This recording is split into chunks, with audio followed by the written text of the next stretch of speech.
Let me just see. Hello? Alan, can you hear me? I can hear you. Slide when you do. Yeah.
Good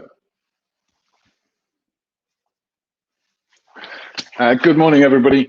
My name is Alan Lane, and I'm the Artistic Director of Slung Low, which is a theatre company up here in Leeds. And I'm very excited to be here, which is why I've got bunting.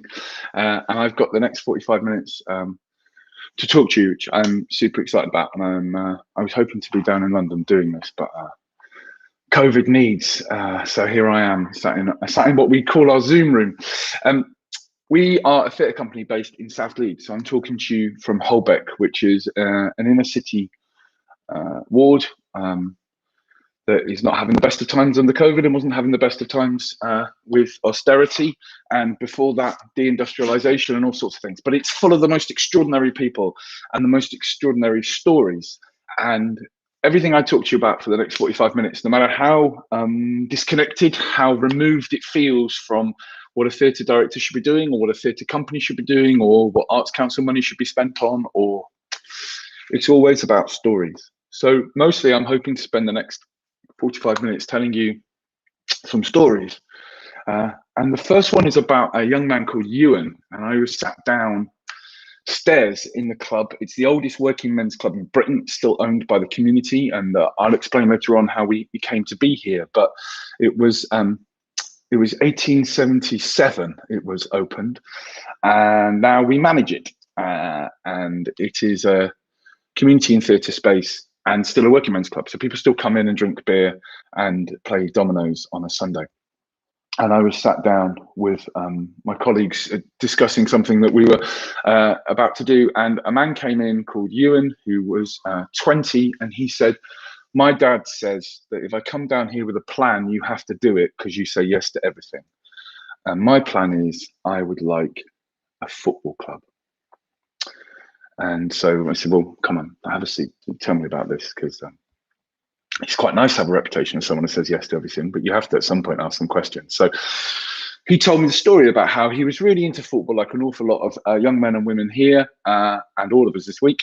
And he'd played in all sorts of teams, but he had never played in a team that was genuinely diverse. He played in white teams, he played in black teams, he played in brown teams, but in Leeds, he'd never played in a team where there wasn't this horrible sense of friction around racial issues. And he said, "I want a team where everybody's welcome, all here or nowhere." And he'd been at Christmas, he'd been sat, and his father had been getting into him about a lack of ambition in the way that sometimes fathers do. And he said, "What are you doing with your life? You don't even want to do anything." And he lost his temper and he said, "Well, I want to do this," in the manner that 20-year-olds sometimes do at Christmas. And he produced this whole portfolio of ideas for a football club and logos, this logo of a husky because they run as a pack. And he said, "I want to make Holbeck Moor FC." And he'd sat with that for a few months. He'd done the logo, he'd done the colours, he'd done everything.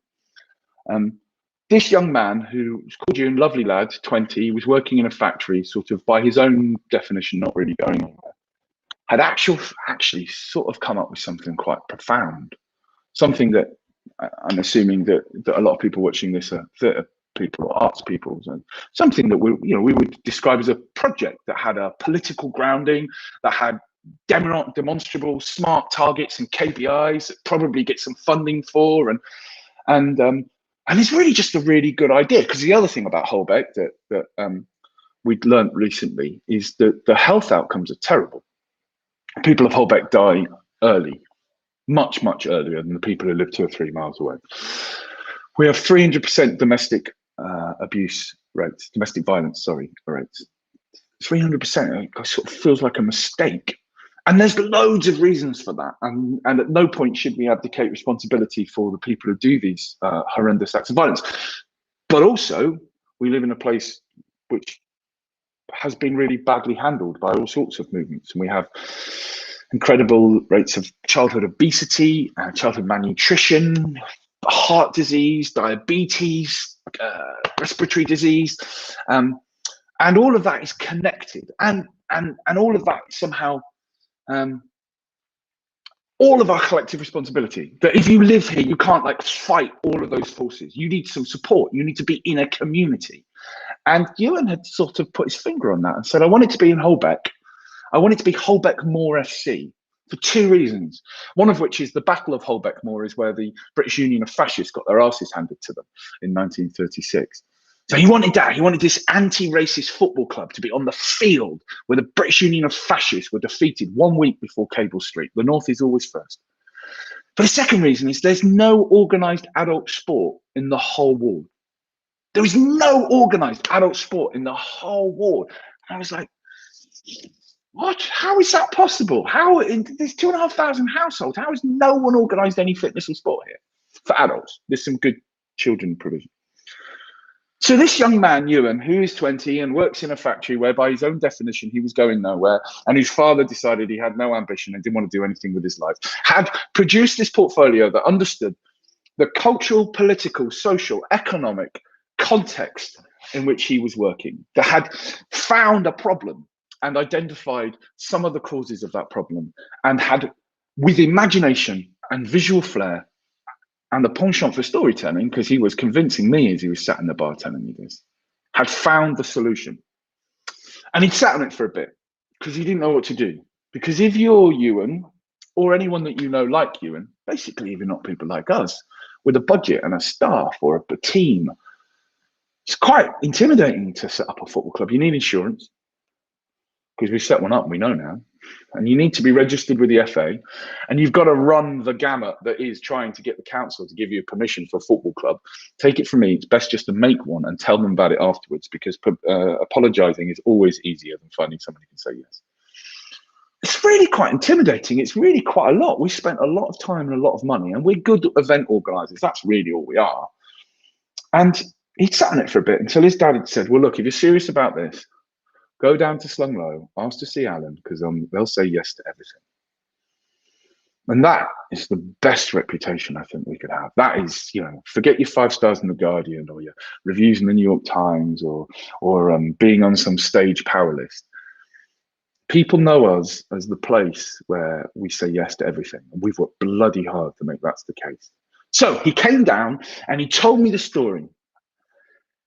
And this kid, who by his own definition is doing a job that's going nowhere, his father thinks he has no ambition, he has done something extraordinary. He has come up with a plan for change. This lad who would not think of himself as a cultural leader, who would not think of himself as a community leader, who would not think of himself as driven or capable of doing something like this, having impact in the world, reaching out and changing strangers' lives, has actually done that. It's extraordinary. And so he come in and he said, so will you do this? And I said, of course. Like I'm going to throw away the reputation for saying yes to everything over a football club. The football club is the least of it. So I was like, yeah, of course we'll do. So we set up a football club and we did all the things that had been intimidating you. And we contacted the FA. I mean, that's a headache. God love them. I don't know how England team are doing anything if they've had to go through that administrative process, but we did it because all administrative processes will in the end be defeated by just sheer determination. And we got some really good insurance, and we bought so much equipment and got some we contacted a company called Rage, because we're still a theatre company. We've got to look nice, right? We can't just, there's a company in Rage in Italy that will make your strip for you if you have appropriate anti-fascist antecedents. So you have to send a kind of essay saying this is why we are anti-fascist. So we told them about the Battle of Holbeck Moor. I told them the story I just told you, and then we Google translated it into Italian and we sent it off, and they replied just with "si," and then 3 weeks later the strip arrived. It's beautiful. It's so beautiful. We've not even played in it yet. That's how beautiful it was. So we made the strip, and we got loads of posters printed, and then we put a flyer through every single door in Holbeck. And then we waited because we had 2 weeks to go before the first training session, and we didn't know whether it would work because we're a theatre company that runs a pub. We do some other things that I'll tell you about in a bit, but never set up a football club. We waited, and on that first day, the first training session, which was only 3 weeks ago, 75 people turned up. 75 people. 25 women, 50 men. There's a men's team and a women's team. 75 people, and I was like, okay, that's amazing. I mean, that was we'd expected 12. I put my boots on. I was expecting to have to run out and make up the numbers. I did not have to play that day.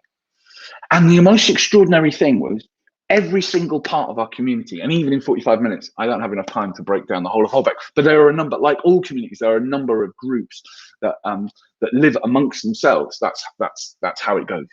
Everybody came. The young Christians came. The Ghanaians came, the recently arrived asylum seekers came, the people who'd lived here for 4 generations. I mean, everybody was here. It was extraordinary. Some people who'd come from far and wide because they just wanted to be in the Slugline football team. The theatre fans came. Everybody's there, 75 people. And I looked around and was like, oh my goodness, that is the most varied group of people I've ever seen come up to any of our stuff. And yes, we spent a lot of money because we get publicly subsidised. That's what it's for. And yes, we did a load of administration, but that's what we're for. We're for holding space. We're for removing barriers to participation. So this isn't just a football team. This is a football team that has free childcare and free transport and free kit for anybody who needs it. Now, there are lots of people involved who actually pay us money to play football, which is weird. They go, oh yeah, here's some stuff. But there are lots of people who need childcare. That's okay, because the local school, we created a creche there. There are lots of people who won't be able to get here otherwise. That's okay. That's literally what I think Arts Council money is for. That's what Arts Council money is for. Making sure that people can participate in culture. And our job here, our mission is that the people of Holbeck have the best cultural life possible. And the reason why I've started with this story about the football club is it's as far removed from theatre as anything we do. And it wasn't close to being our idea.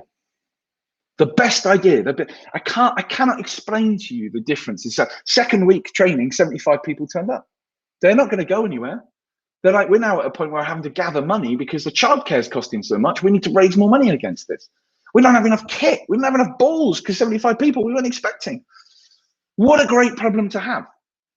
And this little thing, a football club, that where you're living, I bet there's a football club. I bet there's a cricket club as well. I bet there's a rugby club. I bet there's a rounders club. I bet there is stuff. But in some of our communities, and maybe some of you live in those communities, and maybe some of you work in those communities, there isn't even a football club. And the difference a glass of water makes in the desert, the difference. Now, we're still going to have 300% rates of domestic violence in this place. I'm not suggesting for a second that this football club has changed that. But there's 75 people running around that weren't running around before. There's 75 people who are bumping into each other and falling over each other who were never going to cross paths before. There are 75 people who are telling their friends about, yeah, the football club is run by the theatre company. I don't know. But I mean, if they do the football club, maybe they'll do that thing you were talking about. And maybe they're all going, yeah, have you heard the story about Ewan? Yeah, he just walked in and said, go to do the football club. And then it happened. From 2 months from the day that Ewan walked in, we launched our football club. And 75 people were playing football. That reputation is people who say yes to everything is really important to us. It costs a lot of money. It costs an awful lot of energy because people come and ask for all sorts of batshit crazy things. And if you say yes to everything at some point, you have to follow through. Ewan was put in a position. So what I'm trying to think, maybe the football club cost a total of 25 grand and one member of the team working hard for 2 months, brokered loads of relationships, local primary school, Leeds United Football Club, all sorts of stuff. So we're talking about not a massive project, but a medium-sized project, like a chunk of change, a chunk of effort and an ongoing commitment of probably about 20 grand a year and one member of the team a day. Ewan got to commission that. Just like walked in the door and said, I want you to spend this money in this way. And we were like, yeah, pretty much mission statement says we have to say yes to this. Ewan is powerful. Ewan doesn't even know yet, because it's only 3 weeks in, how powerful he had, how he's been responsible for that change, how he has had an impact on strangers' lives.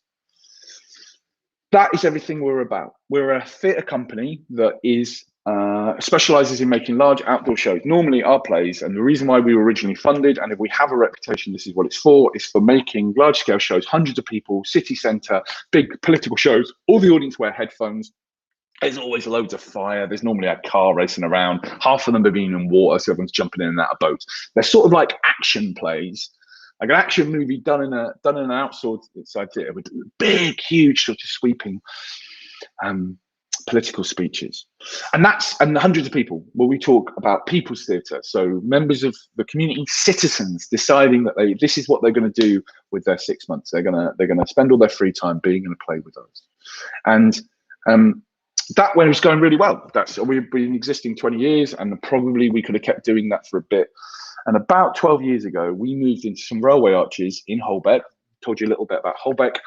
And we moved into the railway arches in Holbeck because they were cheap, lots of space, cheap as chips. And so we moved in, and for a long time, everyone just ignored us. And we took the railway arches, and we first thing we said was, anybody who needs this space. I'm always really embarrassed about public subsidy, not because I don't think we deserve it. It's because there's loads of people who deserve it and don't get it. And I'm always a little bit, so that's run through everything we've done. So we've got a van, and the van rule is, if you need the van, you have to be over 25 because of insurance. But if you need the van, it's yours. You just need to tell us and we'll book it out.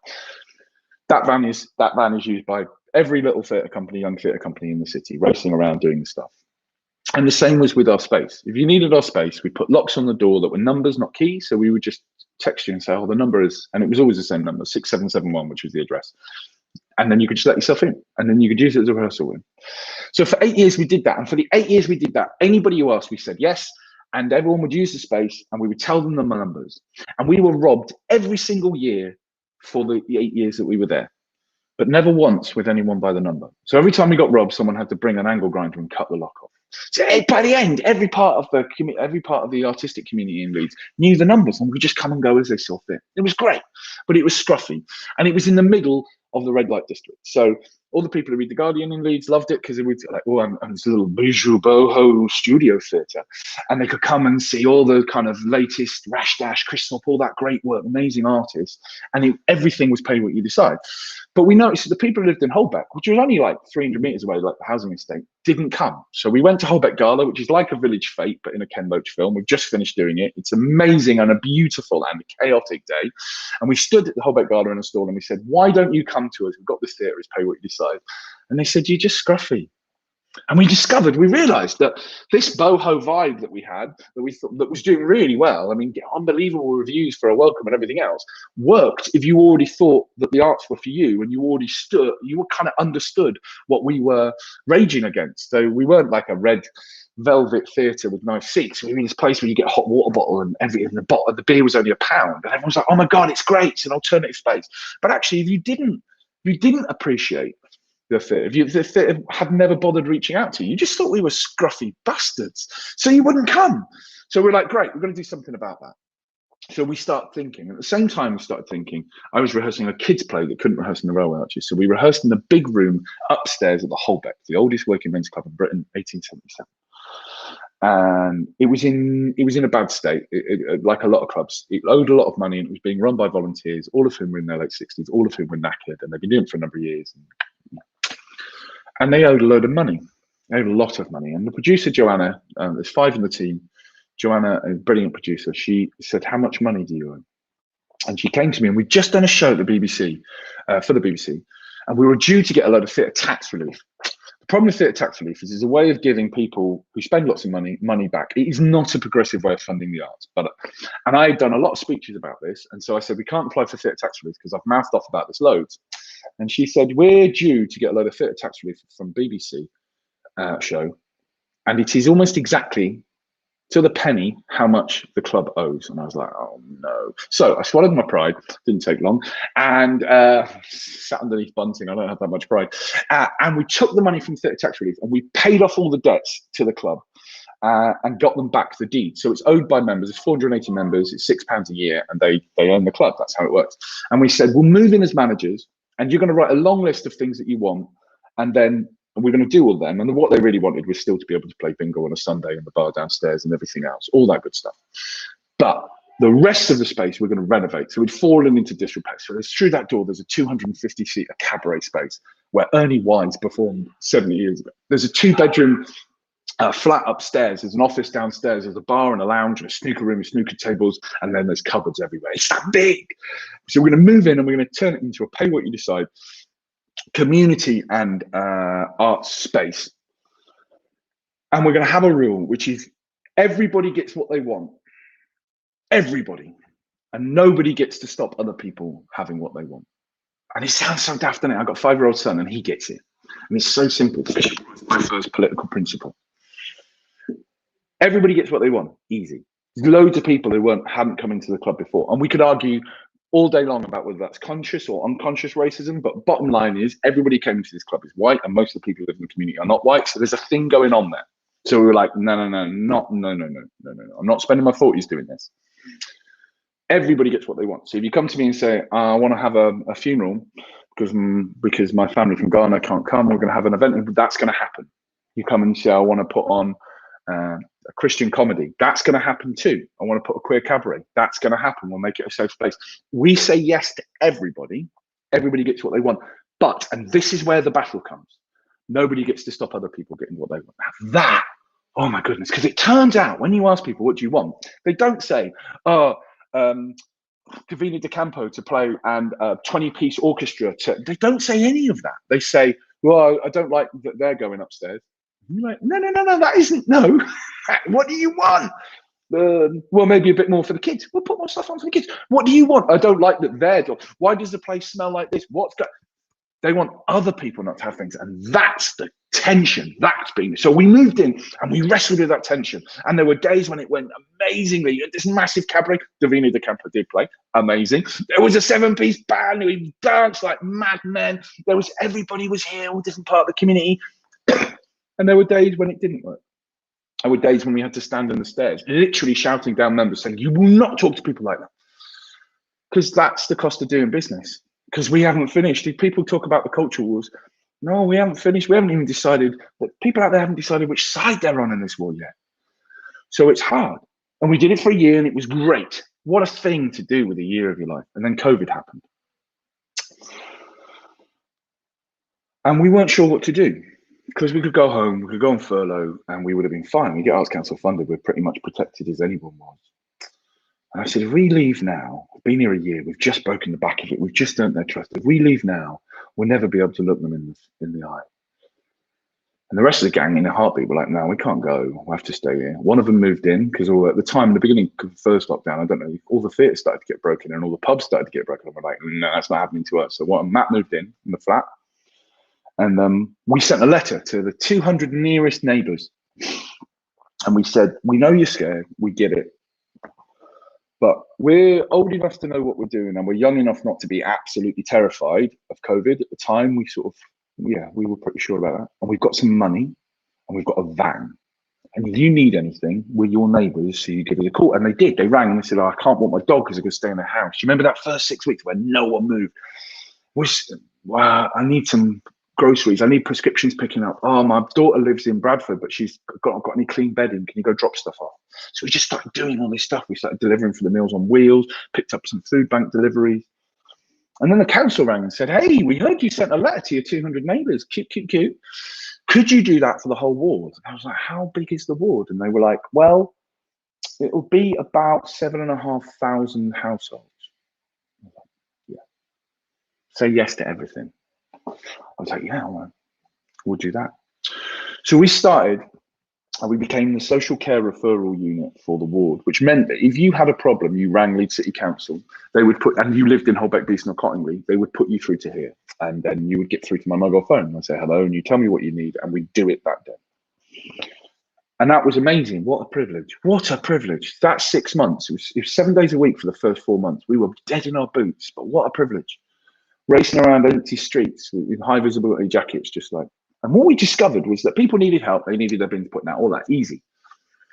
But firstly, we put a call out saying volunteers needed. Oh my God, we were inundated. Every theatre worker at first in the city just arrived, had hundreds. Then our neighbours, people who lived in the area came. Then word got out. We never needed for volunteers. We had an army of people who were coming for free. And the second thing we noticed is people needed food. They mostly didn't. They just needed food. And the food bank system we have means that if you want food, a lot of the time, not all the time, but a lot of the time, you have to demonstrate why you need food. You have to demonstrate, and the local food bank here would only allow you to have 3 parcels in 6 months, which is maybe 9 days worth of food. What are you meant to do with that in 6 months? And there are other rules, like our local food bank wouldn't deliver to sex workers because I don't know, something crazy. So we were like, okay, we need to solve this problem. We need to just make sure people have got food, but everybody gets food who asks for it. So we became what they call a non-means tested self-referral food bank, which is the food bank equivalent of what type of community centre we are. If you ask, we will deliver. I don't care if I turn up and there's a Jaguar in your driveway. I don't walk in your boots. I don't know your story. There are loads of reasons why that might be the case. And what we discovered is if you tell people that they will get food if they ask for it, lots of people will ask for it. Good. What a great problem to have. It's like all the other humans walking through my door and wanting things. Yeah, great. Give me that problem. I'll find a way to fix it. So we quite quickly went from, before the local food bank would do 12 deliveries a week maximum. We went to 400 a week overnight. That's a lot of food. And we had a problem. So amazing. Have a problem, people will help. People started sending food. There's a thing called the Real Junk Food Project. Adam Smith runs that. If you don't know about it, I haven't got time to get into today, but really it's amazing. And we started to ship out large quantities of food. And we did that for 16 months. And we delivered 15,000 food parcels in 16 months, which is 15,000 loaves of bread, 15,000 half dozen eggs, 15,000 so on and so forth. These things, they're like big boxes, like 7 bags of food in there, fresh fruit and veg, chocolate when we could find it, milk, all that good stuff. Lots of cereal. And what we learned during that time was that people are really hungry. Like, people are genuinely, this idea that 400 people a week were like, there's this theatre company that are delivering me free bread, wankers. It's not, I mean, we'll find 2 or 3 people like that. We know where they live. We'll go for that, but they still got food because, I don't know, maybe it cheered them up knowing they've got one over on us. You're talking about people who don't have much to cheer them up. Maybe that was enough. And there were other people who weren't going to starve. They weren't going to starve. After the first month, people weren't going to starve because we'd already filled cupboards, like we shipped food. But maybe they had the choice between buying their kids some new shoes to go to school or sending them in the old holy ones and this food. Well, then that's good. Good. Good. We weren't paying for this food. This food was mostly food that was going in landfill or money we'd been able to raise or stuff. Maybe they were just getting the food and therefore they were saving enough money to have 4 cans of lager at a weekend. Good. If you're living as a single parent in a 2 up, 2 down in Holbeck as a 0-hour contract cleaner, looking after your 3 kids, trying to keep your shit together, you deserve a can of lager on a Saturday, quite frankly. And the fact that we live in a society that doesn't think that's true is insane. And if for 16 months we could make that otherwise, good. What a brilliant thing. 150 grand it cost. So we had to stop because we were going to run out of money. And what's interesting is our funders didn't blink. Our funders stood magnificently, all of them. Arts Council, Paul Hamlin, Calouste, all of them. Leeds City Council, they don't have much money, but my God, they were willing. And they got it. And what they got, because every journalist in the country was ringing, would say, ask the same question. Why is a theatre company running a food bank? And I was like, oh, it's really easy. Our mission is to give Holbeck, people of Holbeck, the best cultural life they possibly can. And our job is to do anything, no excuses, that we need to make that happen. And they were like, yeah, but I go, okay. So we've got an outdoor stage just outside. We've got an indoor one, and then we've got one outside. And we do put lots of shows on, people wear headphones. And what we discovered while delivering the food is all the kids were going nuts. We were delivering hot meals for a while in the summer to kids. And all the kids were wild. Like they were getting increasingly like lockdown crazy, parents getting frantic, and the mood had moved from a sort of we're all into this together blitz spirit to like, oh, okay, we're probably heading for a summer riot. So we're like, okay, well, so we talked to these families who deliver food to us. So why don't we've got to do something.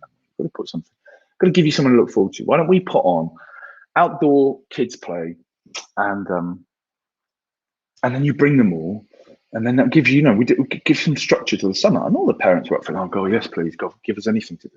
So we did it. We put it on. And whilst we're putting this, you imagine, or we're putting on a cabaret. We did that as well. Put on a cabaret, and it's amazing. We get Davina back, or whatever happens. We pay for all these musicians. We apply our cultural capital to this mission. And you're at home, and you're sat there, and you're trying to work out how you're going to feed your kids tomorrow morning. And some of you will know this, and some of you will be able to imagine it because you're creative people. Imagine that feeling, and you're like, My lad's called David. What's David going to eat tomorrow? I don't want him to go to school hungry. I don't want him to be teary because he's hungry. What's he going to eat? I've not got anything in. Where am I going to get it from? What's in my pockets?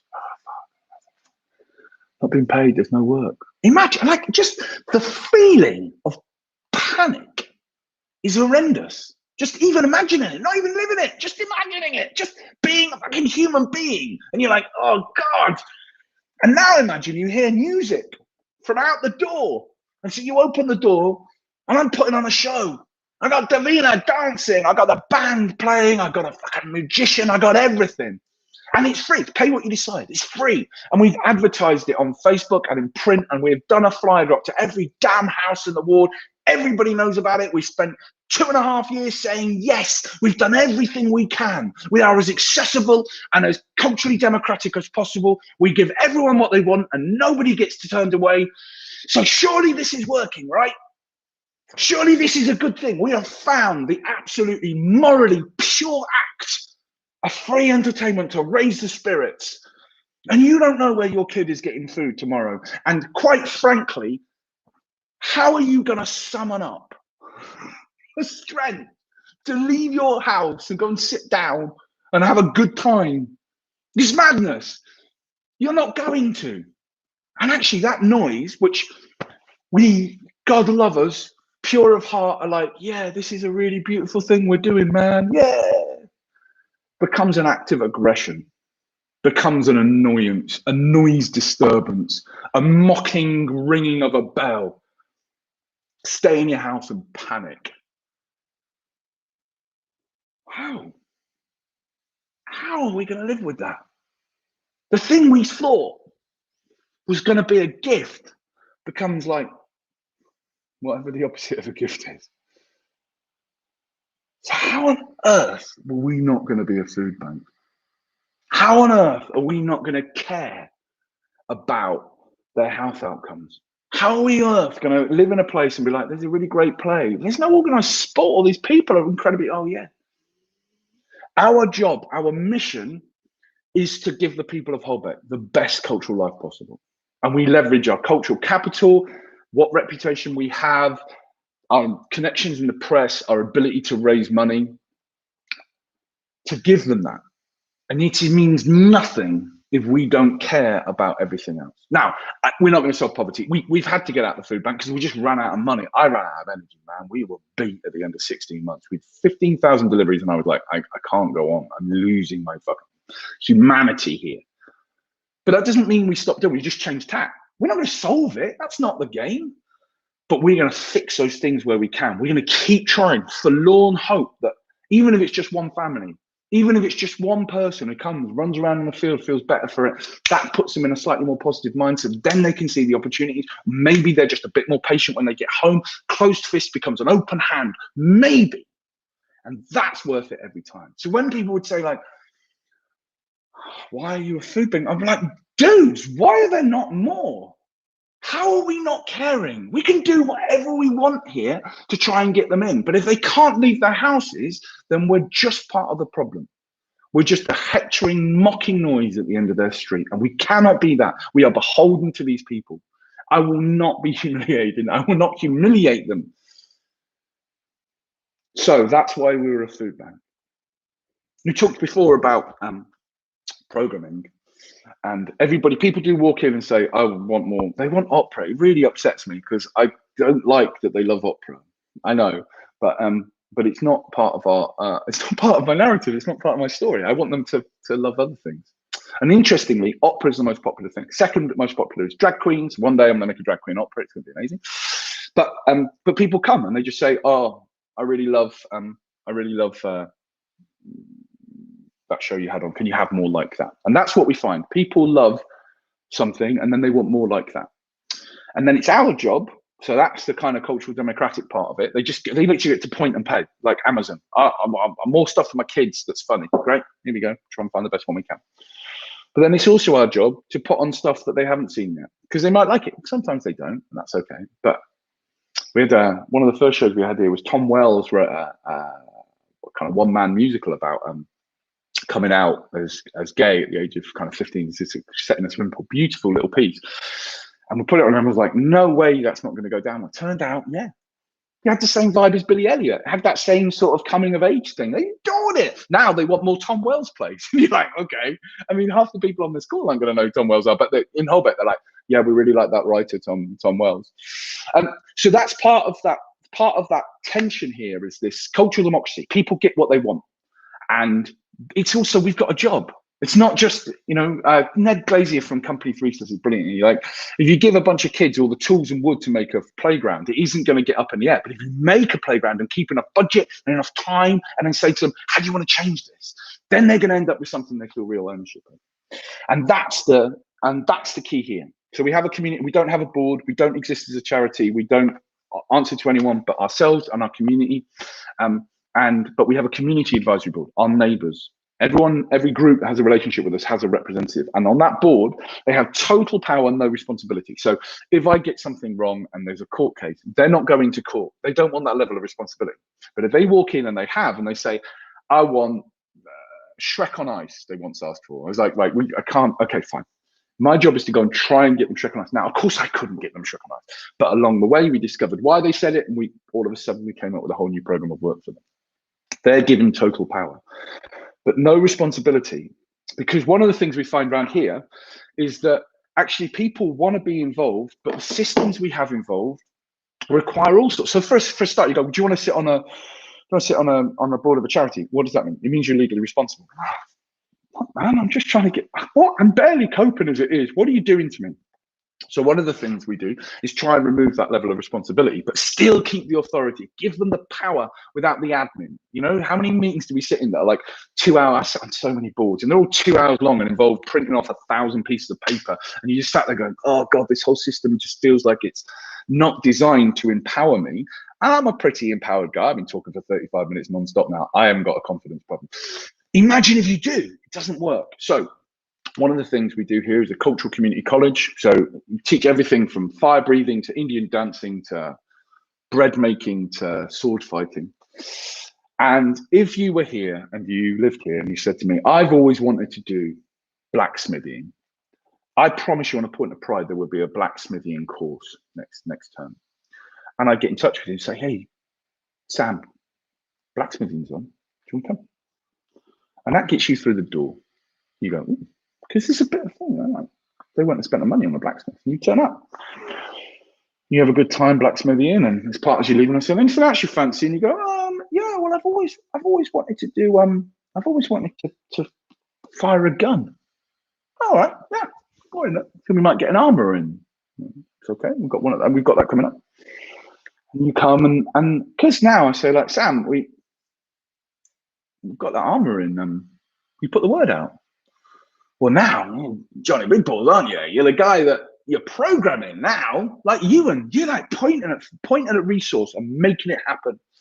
So now you're going to bring a couple of friends. This is definitely going to happen. So you're going to bring a couple of friends because then you're like, oh yeah, so this is this is a cultural community college. I help. Well, this is my idea actually. I program this. And then we say to your mates, like, did you enjoy the? Yeah, really enjoyed. Never shot a gun before. It's pretty exciting.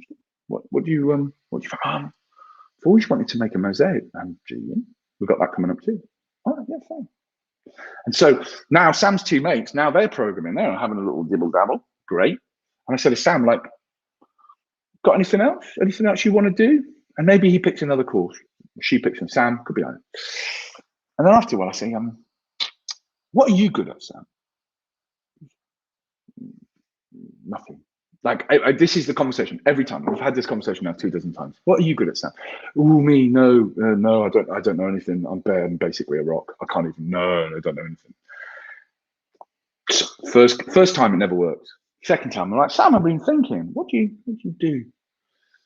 I'm just a telephone engineer. I don't know anything. I don't know anything creative or cultural. No. And eventually, we will find it because everybody has it. Everybody. There's a guy called Mark, loveliest man in the world, lovely man. And I was saying, like, Mark, really lovely to teach at the college. No, I can't teach. You can't teach. I'm so stupid. No, I can't teach. Anyway, we did a favor for him. Long story, put a brass band on a double-decker bus and drove it around town whilst live streaming it. which is the sort of thing that happens when you say yes to everything. And we said, and anyway, Mark came down to say thank you with a box of donuts. Guy arrives. Do you want to teach? No, I don't know anything. I can't teach anything. I can't teach anything. Okay. God bloody hell, these are amazing donuts. Where did you get these from? We must use this baker again. Well, these donuts, I made them. You made these melt in your mouth. Never had a more delicious donut in your life. Yeah. I'm pretty sure that other people will want these donuts. No. They will. So donut, honestly, that whole story is true. It's happening. There is a donut making workshop next week or next month, this summer. And it sold out in like 2 minutes. I mean, literally, bang. It turns out everybody wants stuff. Now, Mark's a lovely guy and he's got plenty of confidence. But imagine, and that's happened so many times. Pete's come down, he built back boxes like so many. Imagine having that power, but no responsibility. We're going to buy all the stuff. We're going to get the fries. We'll make sure all the fries. We'll do all of that stuff, that health and safety risk assessment nonsense. But Mark's just lifted up. He's just walking an inch taller. That's inch taller. And we run the Cultural Community College. We run a theatre. We run a pub. We ran a food bank. We run a football club. We manage 16 acres of woodland out in the Home Valley. And if I spoke to you next year, we might be doing something completely different. I really fancy a library, but we might be doing something. We will be doing something completely different because we're doing something different. But the thing that connects all of those, and the reason why we have an outdoor stage, indoor stage, all of it same, the reason why we say yes to everything is, what can we do that people walk an inch taller? What can be done? We start the year with £185,000 worth of Arts Council money. Can you imagine? Round here, honestly, they think we're princes round here. They can't imagine having that sort of resource. Every single member of Slung Low gets paid the average wage of the nation. We all get paid the same. Whoever you are, we've worked with Patrick Stewart. He got paid the same. I was going to say if you came in to make the tea, I make the tea. But if you came in to work at any level in this company, you get paid exactly the same as everyone else. And it's the average wage of the nation. So when people tell me they can't afford theatre, I understand that because I can't, and I earn the average wage of the nation, which means 50% of the population can't. But they think we're kings out there. 30 grand a year to run a pub, you're mad. But all of that cultural capital, all of that money, every single thing that drives into this, the wood, the football club, we're a resident at a primary school coming up, everything is about what can we do to help people walk an inch taller, not give them that inch. That's no good. And the point if I go around making taller shoes for them, I don't know anything. I can't teach anything. Really? How good are these? How good are these donuts? And then imagine 20 of your neighbors run to book to be taught by you to make something beautiful. Can you imagine what that feels like? Can you imagine what it's like being a 20-year-old whose father doesn't think you've got any ambition, and 2.5 months later, you are looking at 75 people all wearing the same shirt in a team, running and jumping and cheering? What a thing. And that privilege that everybody who works in the arts has. I can point to things and go, take over a club, do this. We've got a double-decker bus out there that's a cinema as well. Do that. And it makes me feel good. It makes me think of others. It makes me walk an inch taller. And that means nothing if we can't do it for every single person who lives in Holbeck. That's our mission. Every single person who lives in Holbeck should have that feeling, to know what it's like to point and say, I want to have this happen, and then everyone in my community come and enjoy it, or be challenged by it, or to be fed by it, or to be made sweaty by it, or whatever it is. And until we've done that, and we've got mountain to climb yet, our job won't be done in Holbeck. My time's up. I hope my stories are of use to you. My email address is alan@slunglow.org. If you ever need anything, reach out. And like I've already promised, we'll have to say yes to everything. Thank you so much. It's been brilliant to be here. I've no idea what happens now, whether I just disappear into the ether, but I've really enjoyed talking to you, and I hope it's been useful to listen to me. Thank you so much.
3, 2. COVID-19 lockdown again. School life. Home life. Friendship. Socializing. Politics.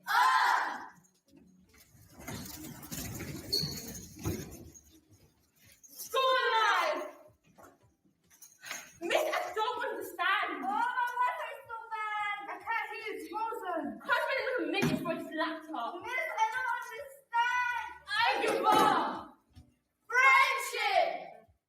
Oh, social distance. Oh, this is rubbish. Not because of the pandemic. I wish life could go back to normal. I miss my friends. Politics. Someone pass me the remote. Welcome to BBC News at 10. Make sure to wash your hands, social distance, and sanitize. I can't stand Boris Johnson anymore. This is making me sick. boring. Boring. Socializing. Can't hug, can't touch, can't play, can't my friends. TV to the heart. Home life. Can you buy me some clothes? You know we don't have enough at the moment. You just have to be patient till the end. Do your chores, clean your room. I'm tired of this phone.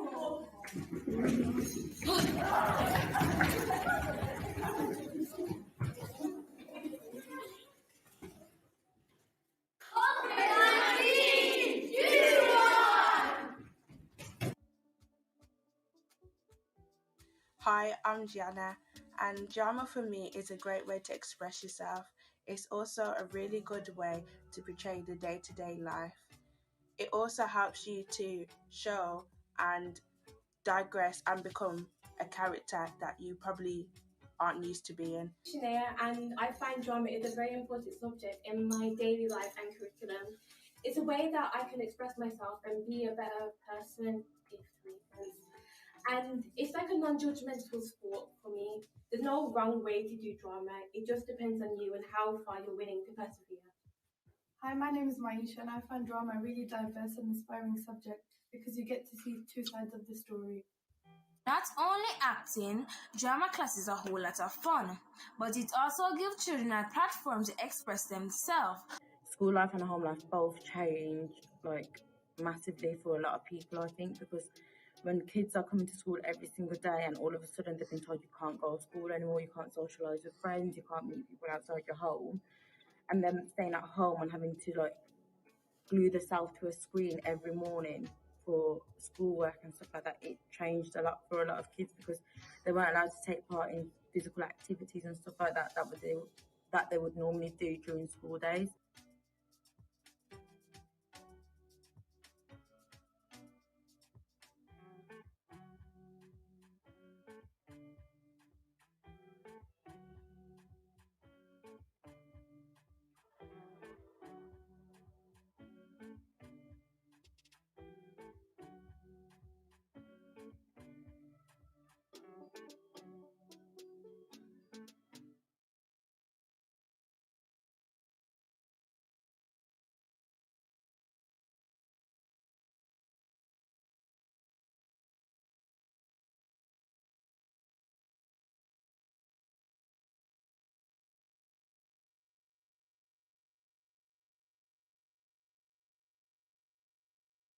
Welcome to everybody.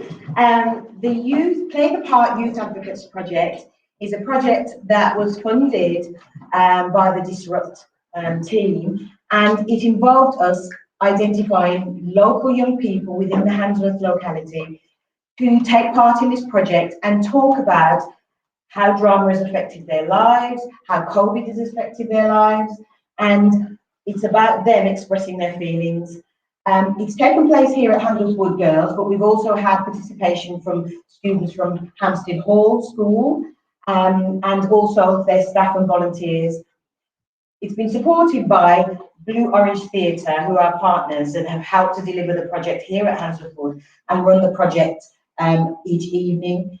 I think that it's fair to say that the young ladies that have been involved have found it very informative and it's helped them with their confidence and developed a range of skills.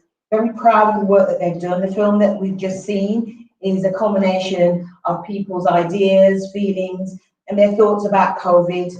Handsworth Association of Schools is a charity that supports schools across the Handsworth area. We have over 20 different primary and secondary schools involved, and this is just one of our exciting projects.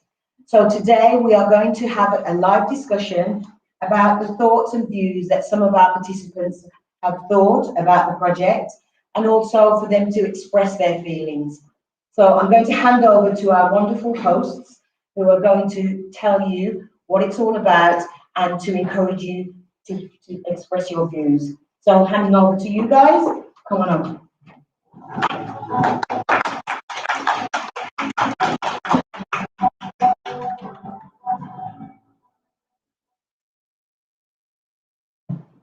Hello, and welcome to Locked Up in Lockdown. Yay! I'm Rosie. And I'm Shania. And we are your hosts for today. Lockdown restrictions have contributed to mental health issues soaring. According to the Princess Trust, 43% of young people say their anxiety levels have risen amid the coronavirus crisis. And the first say they are overwhelmed with a feeling of anxiety and panic on a daily basis. The isolated nature of lockdown itself has been a major factor in why young people are struggling to cope. And that's what we'll be discussing today.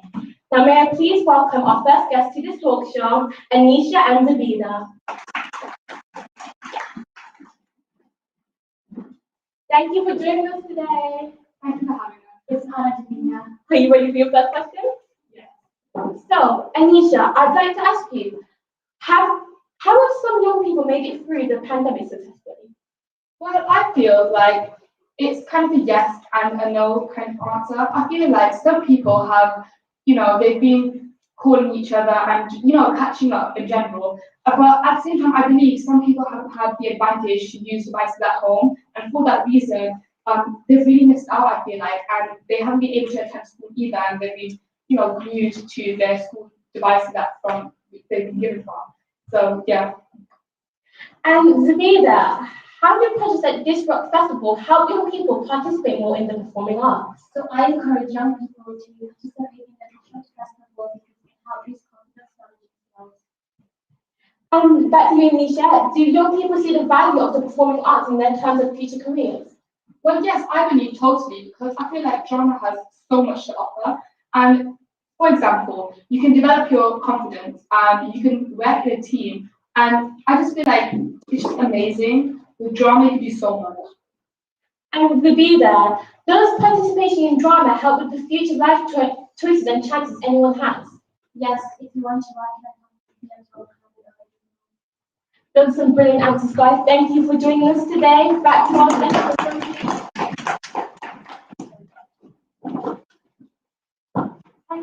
Thank you, Shania. And please welcome our first guests, Aniba and Shreya.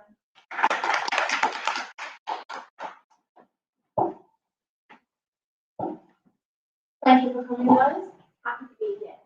And Shreya, your first question is, are young people able to cope without friends and socializing? For me, I feel like it's more of a yes and a no kind of question because sometimes you just need to take a step back and have some time to relax.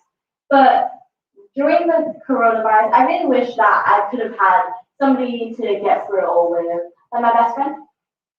That's an amazing suggestion. And Aliba, your question is, what makes an amazing drama teacher?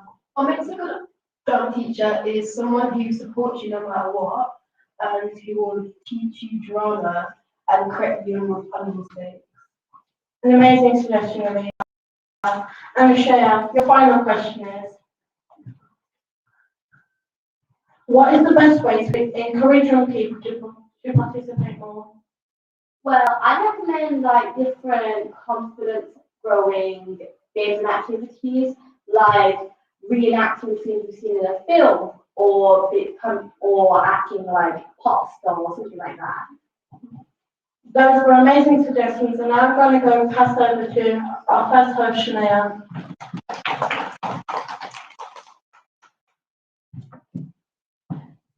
May I please welcome to the stage Rukia and Maisha? Thank you for joining us today, Iris. Okay, so to our questions. Rukia, the first question is, what would you say to other young people who think that drama is unimportant? To young people that think that, I would say that it really helps you communicate with and understand others in new ways. And it also prepares you to live and work in a team-oriented world, and it develops a sense of empathy and tolerance. Thank you for that. Maisha, your question is, what have you taken part in the Play the Part Youth Advocate project mean for you? Well, this has really helped me boost my confidence and meet people I've never communicated with before. And it's probably one of the first projects I've ever done, and it's inspired me to do a lot more. Thank you for that. And Rukia, back to you. What impacts does expressive arts have on how you feel about yourself? It's really increased my confidence and the fact that I can communicate with people much better. It's really helped me, and it's also helped me realize that there are countless opportunities, and it helped me take them, for example, the Disrupt Festival. And to Maisha, how has the project made you think about other people's experiences? Well, it shows two sides of the story during lockdown, because for some people it's been really hard. They have to go buy stuff and they can't socialize, and especially online school. However, for some people it hasn't really affected them. Two amazing answers, guys. Thank you so much for joining me here today. That was so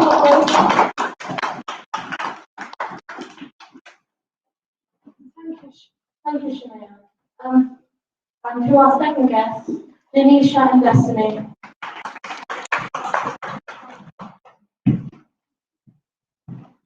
Thank you for joining us, guys. You're welcome. And Destiny, your first question is, what would you say to other people who think that drama is unimportant? What I would say to them is drama is really important because it can help you get further in life, and it can also help you in uni and college. And Denisha, your first question is, name one positive of taking part in the Play the Part Youth Advocate project. We get to communicate and get different things. Amazing suggestions. And Denisha, your final question is, how have some people made it through to the pandemic successfully? By communicating social media, like social media, like Snapchat, Instagram, and Those were good suggestions. I'm now going to pass over to Shania. Can you please welcome Liza to the stage, please? Right. So I have quite a big question for you. So there is a decline in the rate and availability of performing arts in extracurriculum and school activities for young people to participate in. So my question for you is it important to educate young people more on the benefits of taking part in the performing arts? Yeah, it is, because I feel like in society today, drama is seen as one of the bigger subjects as opposed to English, maths, and science, because it's a subject where you're able to express yourself and your viewpoints without being constricted by the rules of society or religion. That's a great answer. And does drama have the power to bring young people together to help people think about each other more? It does, because it's a way of showing people without offending them what needs to be changed or what needs to be done. And in your opinion, what makes a perfect and really good drama teacher? Someone who is able to show you that drama, there is no right or wrong to drama. If you want to do it, you can do it. Thank you for those answers. Those were absolutely brilliant. Thank you for being here today. Passing it back to Rosie.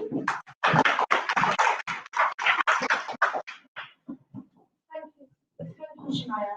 And please welcome her to the stage, Leanne Hoja.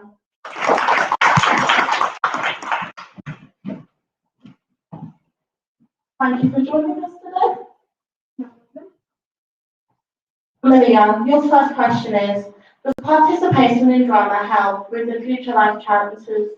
I think it does, because it will boost your confidence, and you will have the confidence to go to interviews or auditions that you want to achieve. And Tasia, how has the project made you think about other people's experiences? It's made me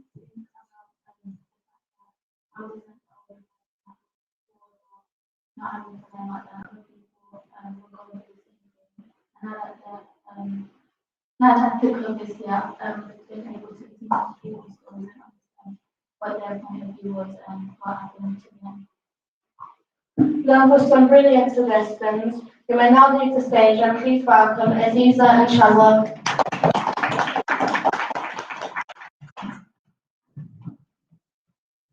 Thank you for joining us today, guys.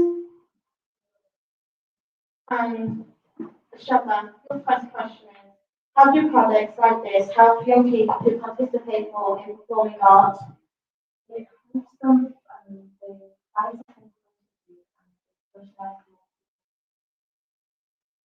That was a really brilliant suggestion.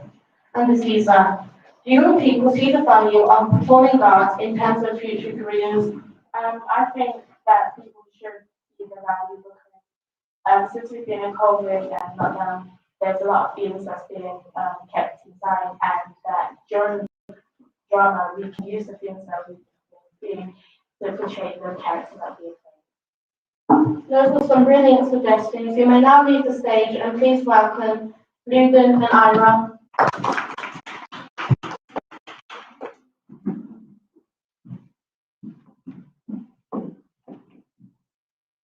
Thank you for joining us today. You're welcome. And Ira, your question is, does drama have the power to bring young people together to help people think of each other? I think yes, because drama will help you work collaboratively and will also help you work together and as a team. And Luden, there is a decline in the range and availability of performing arts outdoor activities for young people to participate in. How does this have a negative effect on young people in our area? Get everyone to come together and come together.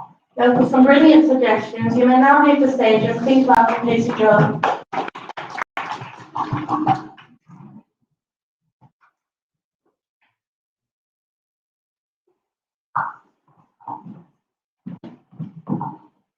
Welcome, Lucy.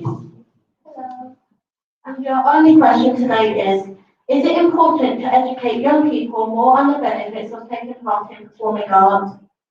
Yes, because if you introduce young people to perform benefits of arts, it'll make them be more courageable and be more inspiring and help other people to do art too and not to be scared or and stuff. That was it.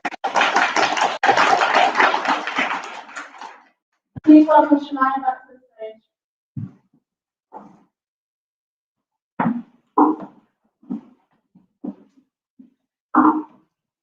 So we'd like to thank everyone for joining us here today, especially the people who went up on stage and expressed their opinions on performing arts. Questions are now open and available to the floor.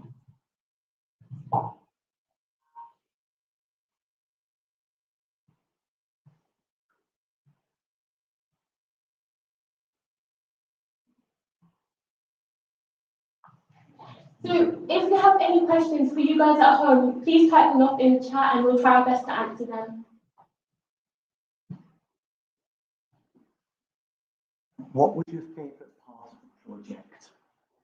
My favourite part of this Play the Part Youth Advocate project is being able to express my opinions freely, because in this difficult time, we haven't been able to do drama as a subject as much as we used to, and taking part in this project has really helped me gain my confidence. My favourite part of this project was coming together with people from my new group and also year 9 sometime, and helping to create a piece from scratch and using our imagination to do that. If that's it, thank you for joining us, and we'd like to welcome the 2 people that made this possible, Deb and Mr. Gilday.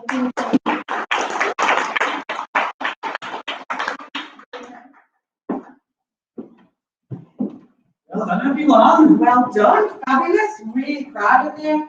I think that when this project was suggested to us, Ruth, my colleague, who is not going to come on stage because she doesn't do that, she was really excited about doing a drama project. And we contacted Blue Orange Theatre, and they said they were keen to work with us. And Janea and Simon, who have been leading the evening sessions, I've really enjoyed working with you. I don't know if anybody's got anything that they'd like to say to Janea and Simon, who aren't here, but we'll be able to hear what you can Shall we say a big thank you after three? 1, 2, 3! Okay, I'm sure they heard that. Mr. Gilday, what are your thoughts? I'd just like to finish by saying I think every single one of you is amazing. If you can produce that during lockdown, during COVID, when times were tough, you can do anything. And make sure you always remember that. Give yourself a big round of applause. Now, obviously, this project has come to an end, but drama is something that is ongoing. And Mr. Gilday, he's an amazing teacher, and I'm sure you all agree, won't you? Yes, yes. I've been around him, and he's just a bundle of energy, I think. And I think that that's what drama is about. It's about being able to use your energy, whether it's high or low. It's an opportunity for you to express yourselves. And I think that that's come across from all of you. So we're hoping that there'll be more drama projects and more performing arts types projects that you guys will take part in. And this experience isn't about it finishing today, it's about what you take from it and what you use it for in your later life as adults, as you continue with your studying and your careers. I've met some amazing people, and I'm looking forward to working with you again. So thank you. And Mr. Gilday, a huge thank you to you. Can we say a huge thank you to Mr. Gilday again? Thank you, everyone. Thank you, everyone.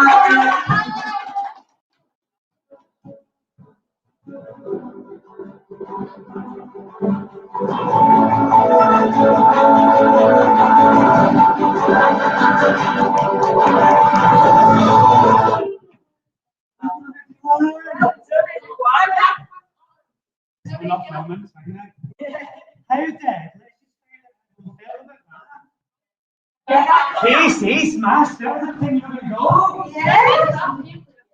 You did a fabulous job. Oh, listen, all of you, nobody should feel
There's been so much loss. It's heartbreaking. How should I feel? How can I see? Just to be so isolated until you moved. Forgotten that you were even there, in that same boat as we all were. That warmth in the knowing you all were feeling what I was feeling, seeing what I was seeing.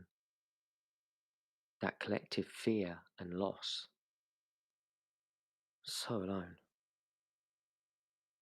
So alone, but all together. Being so far from each other, but so near. That pain. All that pain. But our community stepped up. Whilst our politicians stumbled. Marcus Rashford and Captain Tom, they captured the nation. Fed our children and NHS heroes. Rainbows in windows and Thursday night clapping.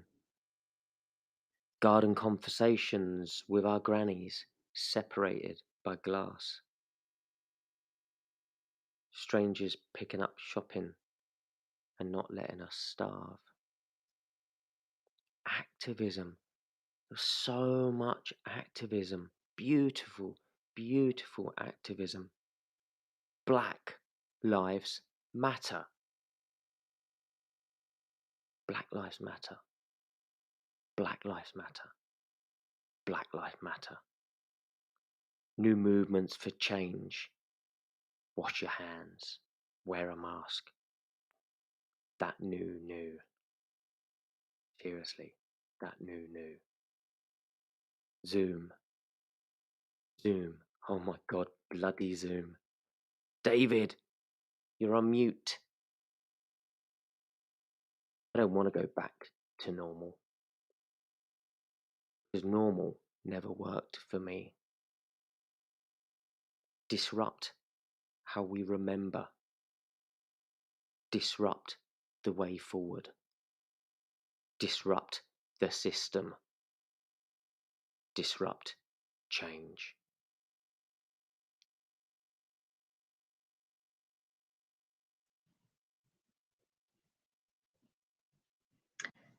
Hello, everyone, and that was an amazing film there.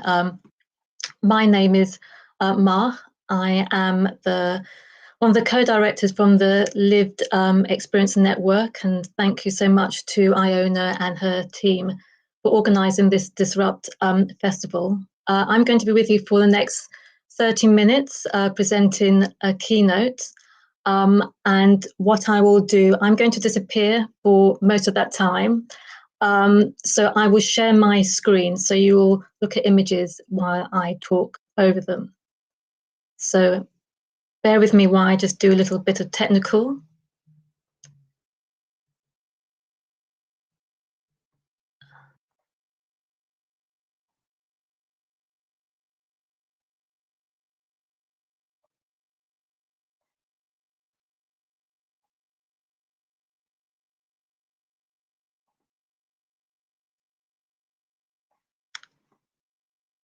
And I'm hoping everyone can see my slides now. So I will go ahead and give you my keynote. So as I said, my name is Ma Rana, and I'm one of the co-directors for the Lived Experience Network. And so I want to talk about collective power and the lived experience. So the importance of looking after our mental health and well-being has been spotlighted during the COVID-19 pandemic, because individually and collectively, we have and still are experiencing increased levels of stress and uncertainty. And the pandemic has also highlighted the benefits of taking part in arts and culture as a psychosocial health-based intervention. And the impact of taking part in the arts has been evidenced clearly in the 2019 scoping review by the World Health Organization, And what has been a concern for many of us working in the arts is how the pandemic has adversely and disproportionately impacted vulnerable members of our society. Those who have physical or psychological health conditions or who are socially economically vulnerable are more likely to experience inequity. And as a result, these vulnerable groups enter the pandemic from different and uneven starting points. So this COVID-19 pandemic is a disruptor, but it's certainly not an equalizer.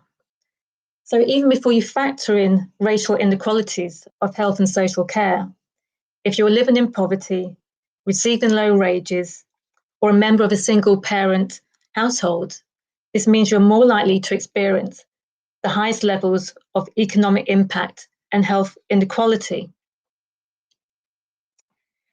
So again, this COVID-19 pandemic is a disruptor, but it's also been an accelerator. This time last year in July 2020, the Culture, Health and Wellbeing Alliance published its report called How Creativity and Culture is Supporting Shielding and Vulnerable People at Home During COVID-19. And based on case studies of almost 50 projects in England and Wales, the report illustrated how new and adapted projects reach people identified as shielding or vulnerable. For example, Arts for Dementia adapted their Clay for Dementia project by sending out bags of clay and cutting tools to their participants so they could craft at home online. And the Albany and Enteletti Arts continue to run a member-led project inviting people to join weekly telephone clusters to knit and crochet. A key part, or rather a key point of this Culture, Health and Wellbeing Alliance report is that the use of the arts and culture can help to tackle a variety of health conditions and social vulnerabilities. These new and adaptive creative projects and interventions help stem the tide of loneliness, which is one of the key factors that the report identified as contributing to poor mental health. My hope is that such interventions and the bleak statistics about the worsening mental health crisis will help propel the efforts of policymakers, commissioners, and stakeholders to integrate creativity into health and social care in the very, very near future. There is a lot of anecdotal evidence about how taking part in the arts and culture improves our health. But more research is being done to design frameworks to make these arts for better health interventions sustainable and meaningful for the people who take part. As I said, I've just become a co-director of the Lived Experience Network, also known as The Lens, which is a national network of people who, from their own personal experience, understand how the arts and culture engagement improves well-being and better health. The network includes people living with brain injury, PTSD, or have undergone or are living with chronic illnesses, or who have a supporting role helping people or helping others with life-limiting conditions. The Lens was established as one of the recommendations of the 2017 Creative Health Inquiry Report by the All-Party Parliamentary Group on Arts, Health and Wellbeing. The Lens network is supported by champions across 7 regions of England, and we advocate for access to creative and cultural opportunities for everyone across all stages of life. The Lens also works to ensure that the voices of those with lived experiences remain at the heart of the arts, health and wellbeing movement. And this includes working closely with the Culture, Health and Wellbeing Alliance, who I mentioned before, but also the National Centre for Creative Health, to build local and national bridges with policymakers, commissioners and stakeholders. The National Centre for Creative Health launched earlier this year in March, and the centre aims to make creative approaches to health and well-being a core part of health and care provision, while providing important strategic links between research, policy and practice. So again, the question, why use the arts and culture to improve our health? not only through these pandemic times, but through all stages of life. Participating in the arts and in culture helps to safeguard our mental health and well-being, and participation can be actioned and experienced in many different ways, including being involved in consultation. The first lockdown back in March 2020 meant that people who relied on community assets to support and maintain their social integration and access to invaluable day-to-day support were left vulnerable. And as a result, many people experience high levels of anxiety and loneliness from being disconnected from key social and community networks. The pandemic lockdowns have highlighted that isolation and loneliness are detrimental to our health and well-being. Having a sense of belonging to something or being part of something that you can contribute to, no matter how small that contribution might be, is very important for our self-esteem and self-confidence. Health and social challenges and disruption can lead to feelings of loss of control. Disruptive situations that are or feel beyond your control can dominate and disempower you. Your identity and self-image become very vulnerable. You might feel under attack. You might even feel you don't know who you are anymore. But having opportunities to be creative, think creatively, and to experience creativity through culture and the arts can help you redefine your self-image and identity, and help you focus on being in the moment and focus on what you can do and what you can control. So the arts and culture can be used as tools of mindfulness, helping us to set and achieve meaningful goals that gradually build self-esteem.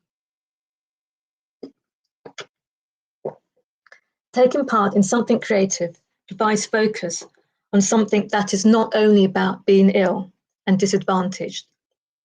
It's about being who you are and how you can contribute to society.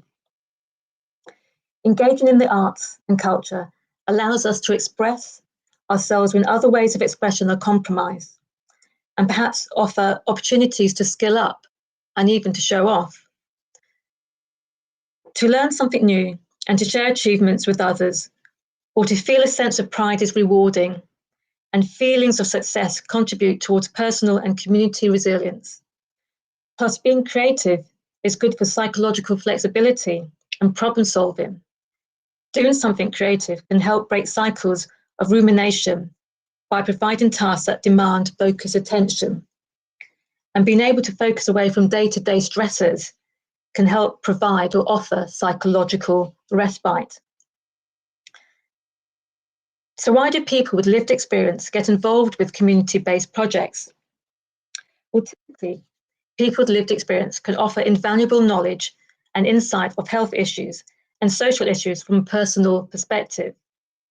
And people with lived experience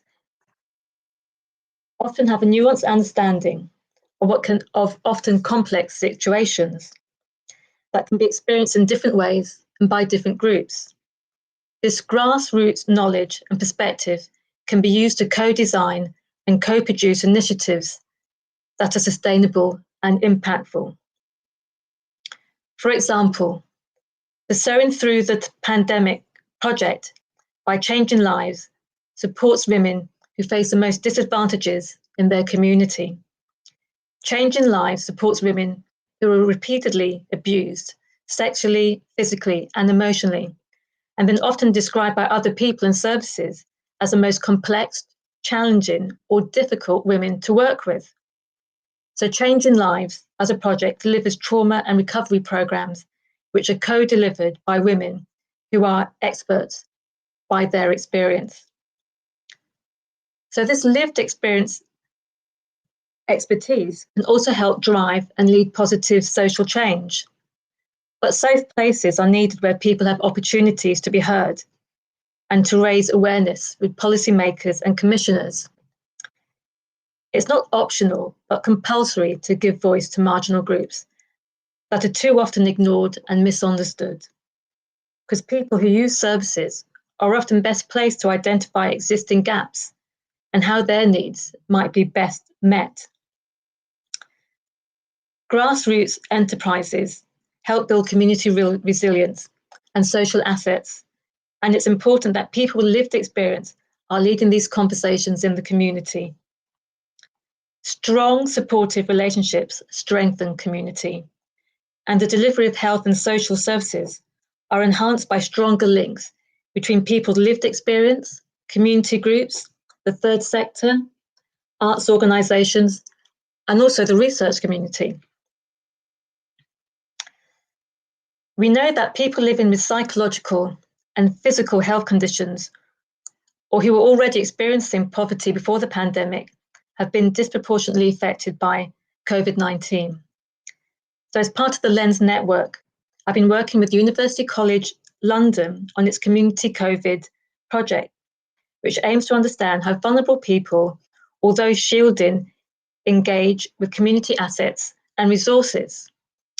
The project is formed by a consortium that includes academics, led by Professor Helen Chatterjee, the Lived Experience Network, and colleagues from the Culture, Health and Wellbeing Alliance, the NHS Personalised Care, and the National Academy for Social Prescribing, and of course other partners. So far, it has identified hundreds of creative resources and activity programs designed to support people during lockdown, both on and offline.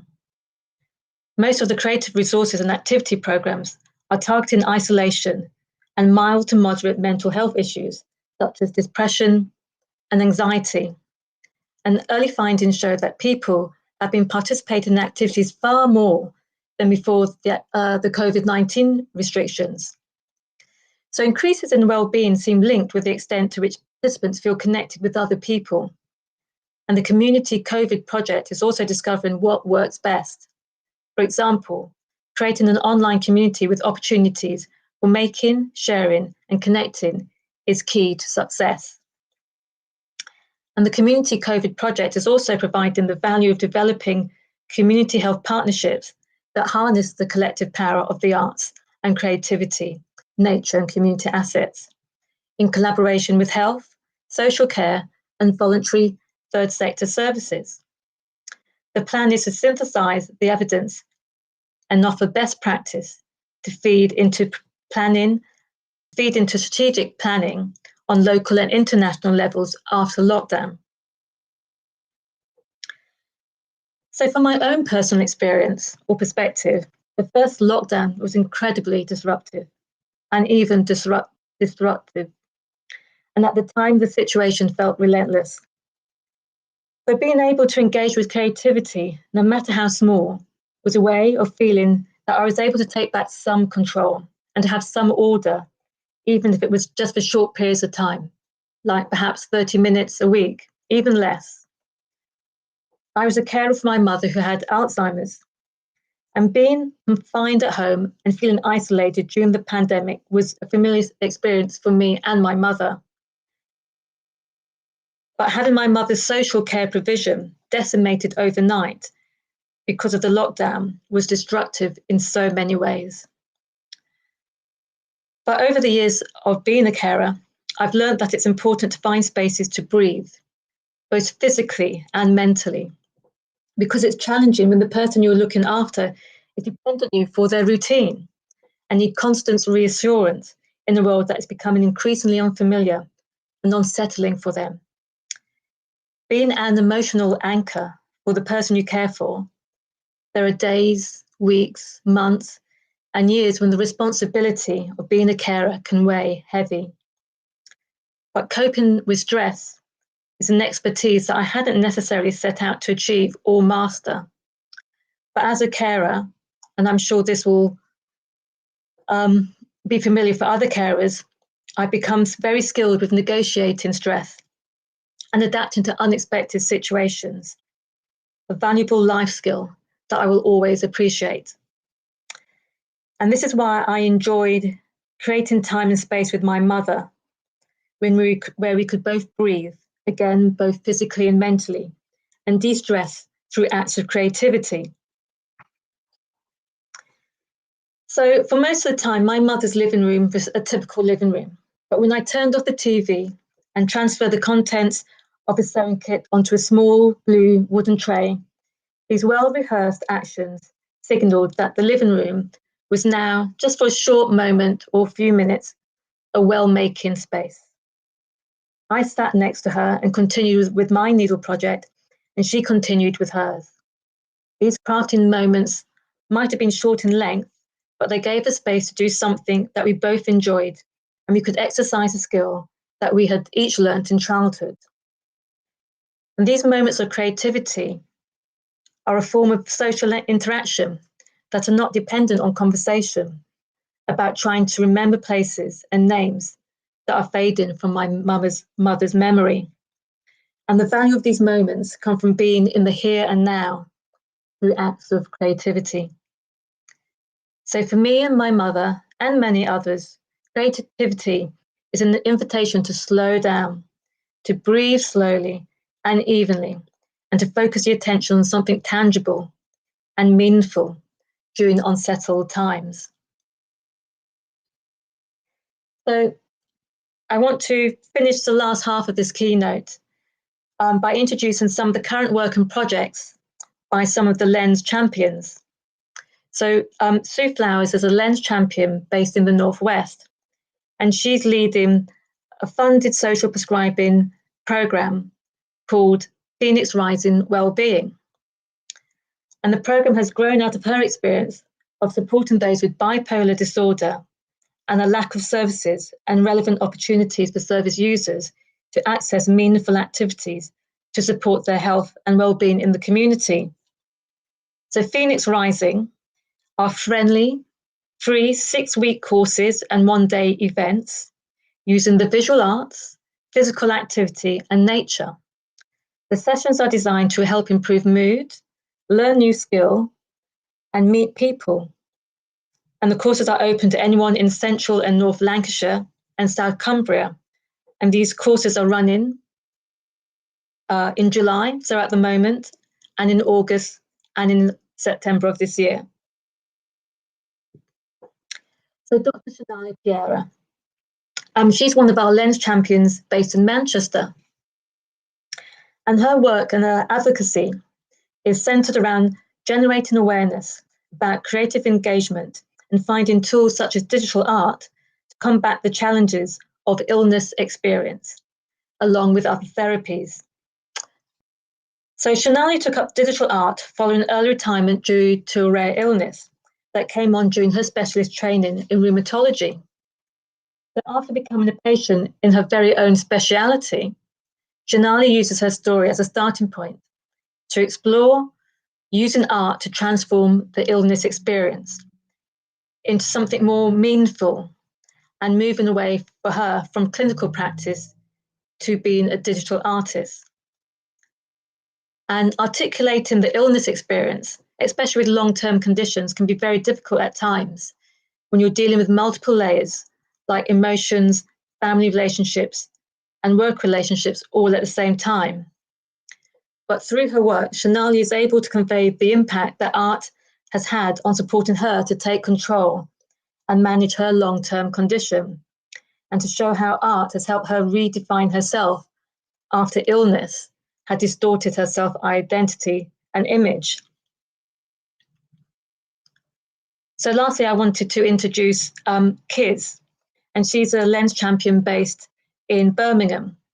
And Kiz is also the founding director of Hip Hop Heals. And their mission is to reduce mental health inequality for disadvantaged groups.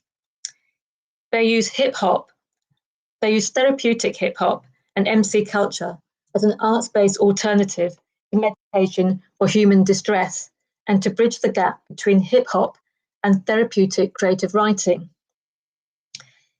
The issue that hip hop aims to address is that PTSD, trauma, and grief are difficult to treat, let alone to manage or live with.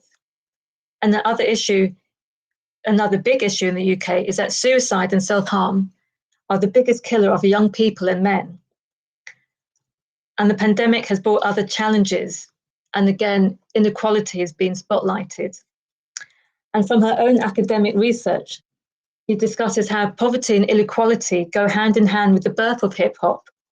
The things that were happening in marginalized communities, like violence, gangs, exploitations, when they surfaced into hip hop stories, they were reflections of lived experience. So I want to finish with a short 5-minute film made by Kiz called Sicky Slickers, when she met Ben, who runs Let's Feed Brum. So there's sound with this, so I hope this will play.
Sorry, I've just seen on there's a message that the sound wasn't playing.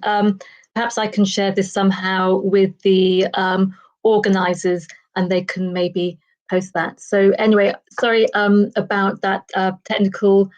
I will, and thank you for listening to the keynote.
this invisible killer.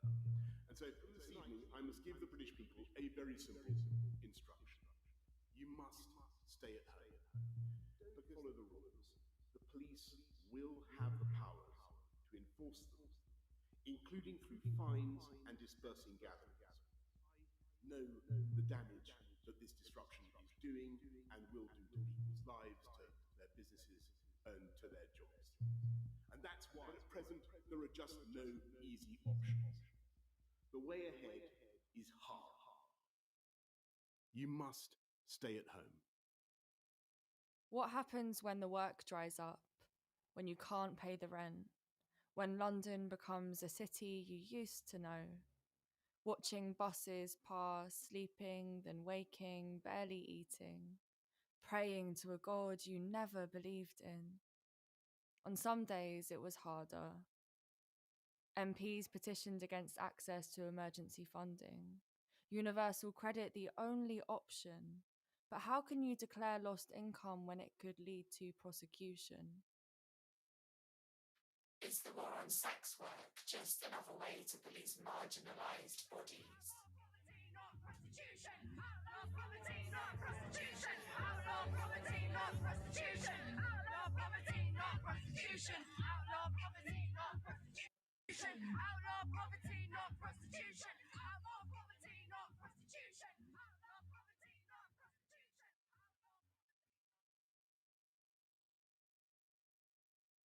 Outlaw poverty, not prostitution. Outlaw poverty, not prostitution. Outlaw poverty, not prostitution. Feminism, a facade they use to snatch freedom. They will call it exploitation, a product of the system, a gateway to mass incarceration. Etch a criminal onto your skin like you ever had a choice.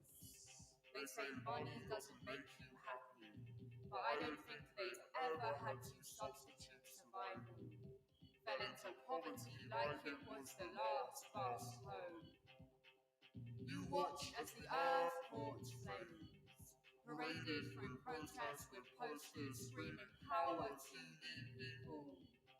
But when you needed support, performative activism was nowhere to be seen. They pushed legislation that would kill you through bills born out of pandemic. Is the war on sex work just another way to police marginalised bodies?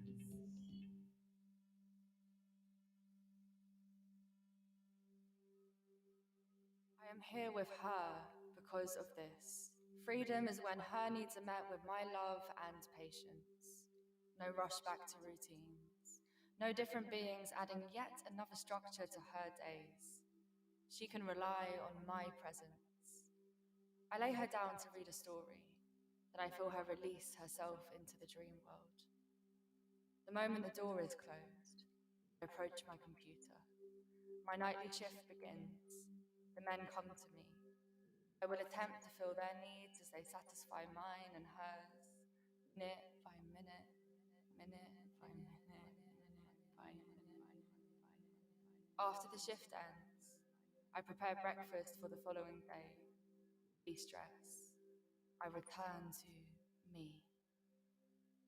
Just as you return home after the office, except my office is in the palm of my hands. These hands, dirty from always having to force myself up from the dirt of class systems, marginalizations, and all the other types of filth I've had to endure in the reigns of capitalism. These hands, now, rested my identity as an artist, as a mother, a sex worker, and as a friend. And I have never felt safer. Moments later, she comes into my bed. I am always there for her, here, never absent. All while still surviving beyond all the expectations of how just the two of us can live. I am here with her, the type of mother I always wanted to be.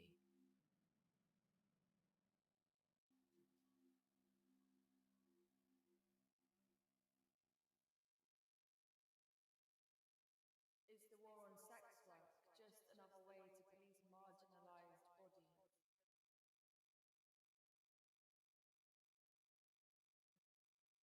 88% of sex workers are mothers. Your body, a party, and you do not have an invitation. A political playground where your microphone is always muted. They paint you as pandemic, dirty, disease, inhumane, a fallen survivor waiting to be saved. But as time went on, we gathered, didn't care about their opinions or what they thought of us, met through self-organized support groups online, made art, organized online events. They'd experienced as if it were the last cigarette on a boozy night out. We found comfort in collective, because even if the world didn't recognize we existed, we had each other.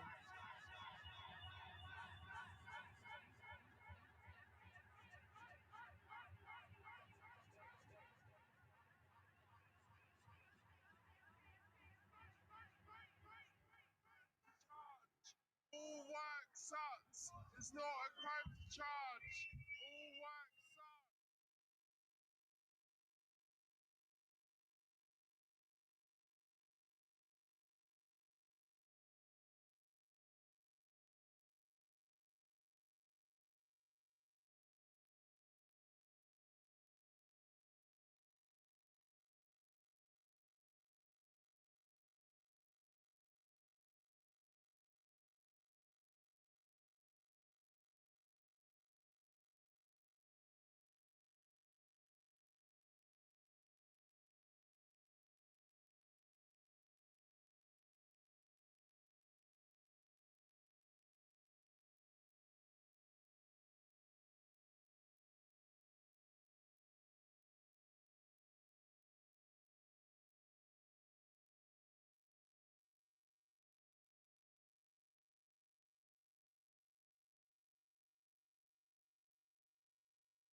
Oh, there's three.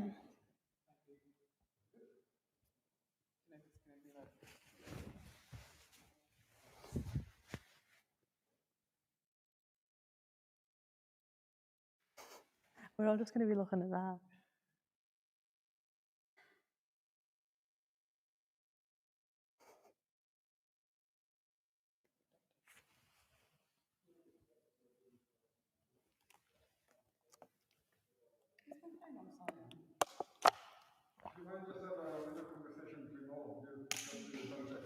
Is your phone on silent, Julie?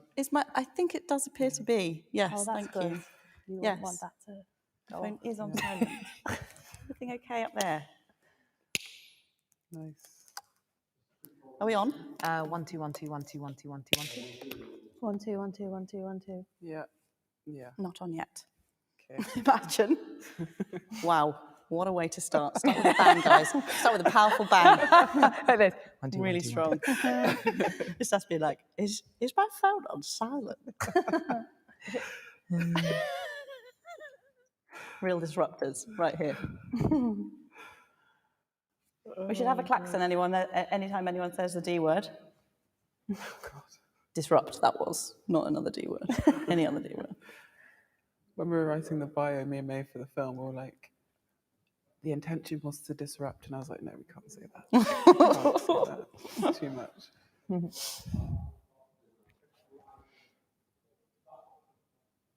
Should we keep talking? Or? Yeah, hello. Oh, hello, you join us here. Very informally, just sitting here as we would. Yeah. In a regular day. I actually over-gelled my hair. Did you? Yeah. I think I have over-producted also. You can't see yours. Yours Quite. looks nice and slick. You can't see yours either. Can you not? I mean, it's not a bit immobile. White patch. Okay, that's good. It's not going anywhere. This. It's good for Set. cycling as well. Yeah, that's true. Yeah. Why is everyone Is that a joke? Okay. Oh We're my live without goodness. sound. So having a nice time. We're just informally. I was just rubbing We're just a the group chair of in a pals. very creepy way. That's excellent. Great. We're in safe hands. Thanks, Joe.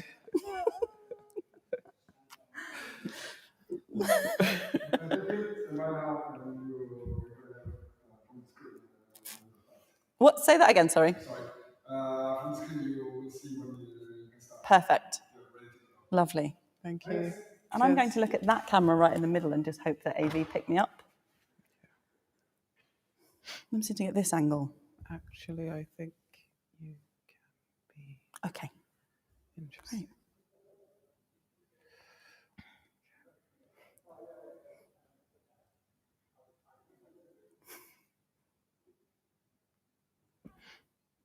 Hello. Hi, everybody. And welcome to And In With The New on this first day of Disrupt Festival. We hope that you're enjoying the festival so far, if you've caught any of the amazing jam-packed programme. And if you haven't caught any of the amazing jam-packed programme, please do have a look at the website, but not yet. Please stay with us just now for this conversation, which is called And In With The New. My name's Gilly Roach, and I'm the Head of Interdisciplinary Practice here at Guildhall School of Music and Drama. And I have curated this conversation because it's something that I'm extremely interested in, and I hope that you are as well, and I hope that over the course of the next hour, we'll be able to kind of have an informal, interesting, disruptive conversation. So we're going to talk for about 45 minutes, and then we're going to be welcoming your questions via Twitter. So please do tweet in your questions if you have any as we go. So as I said, I just want to kind of give a little bit of context to this conversation before we kick off, and before I introduce the amazing panel who are here with me.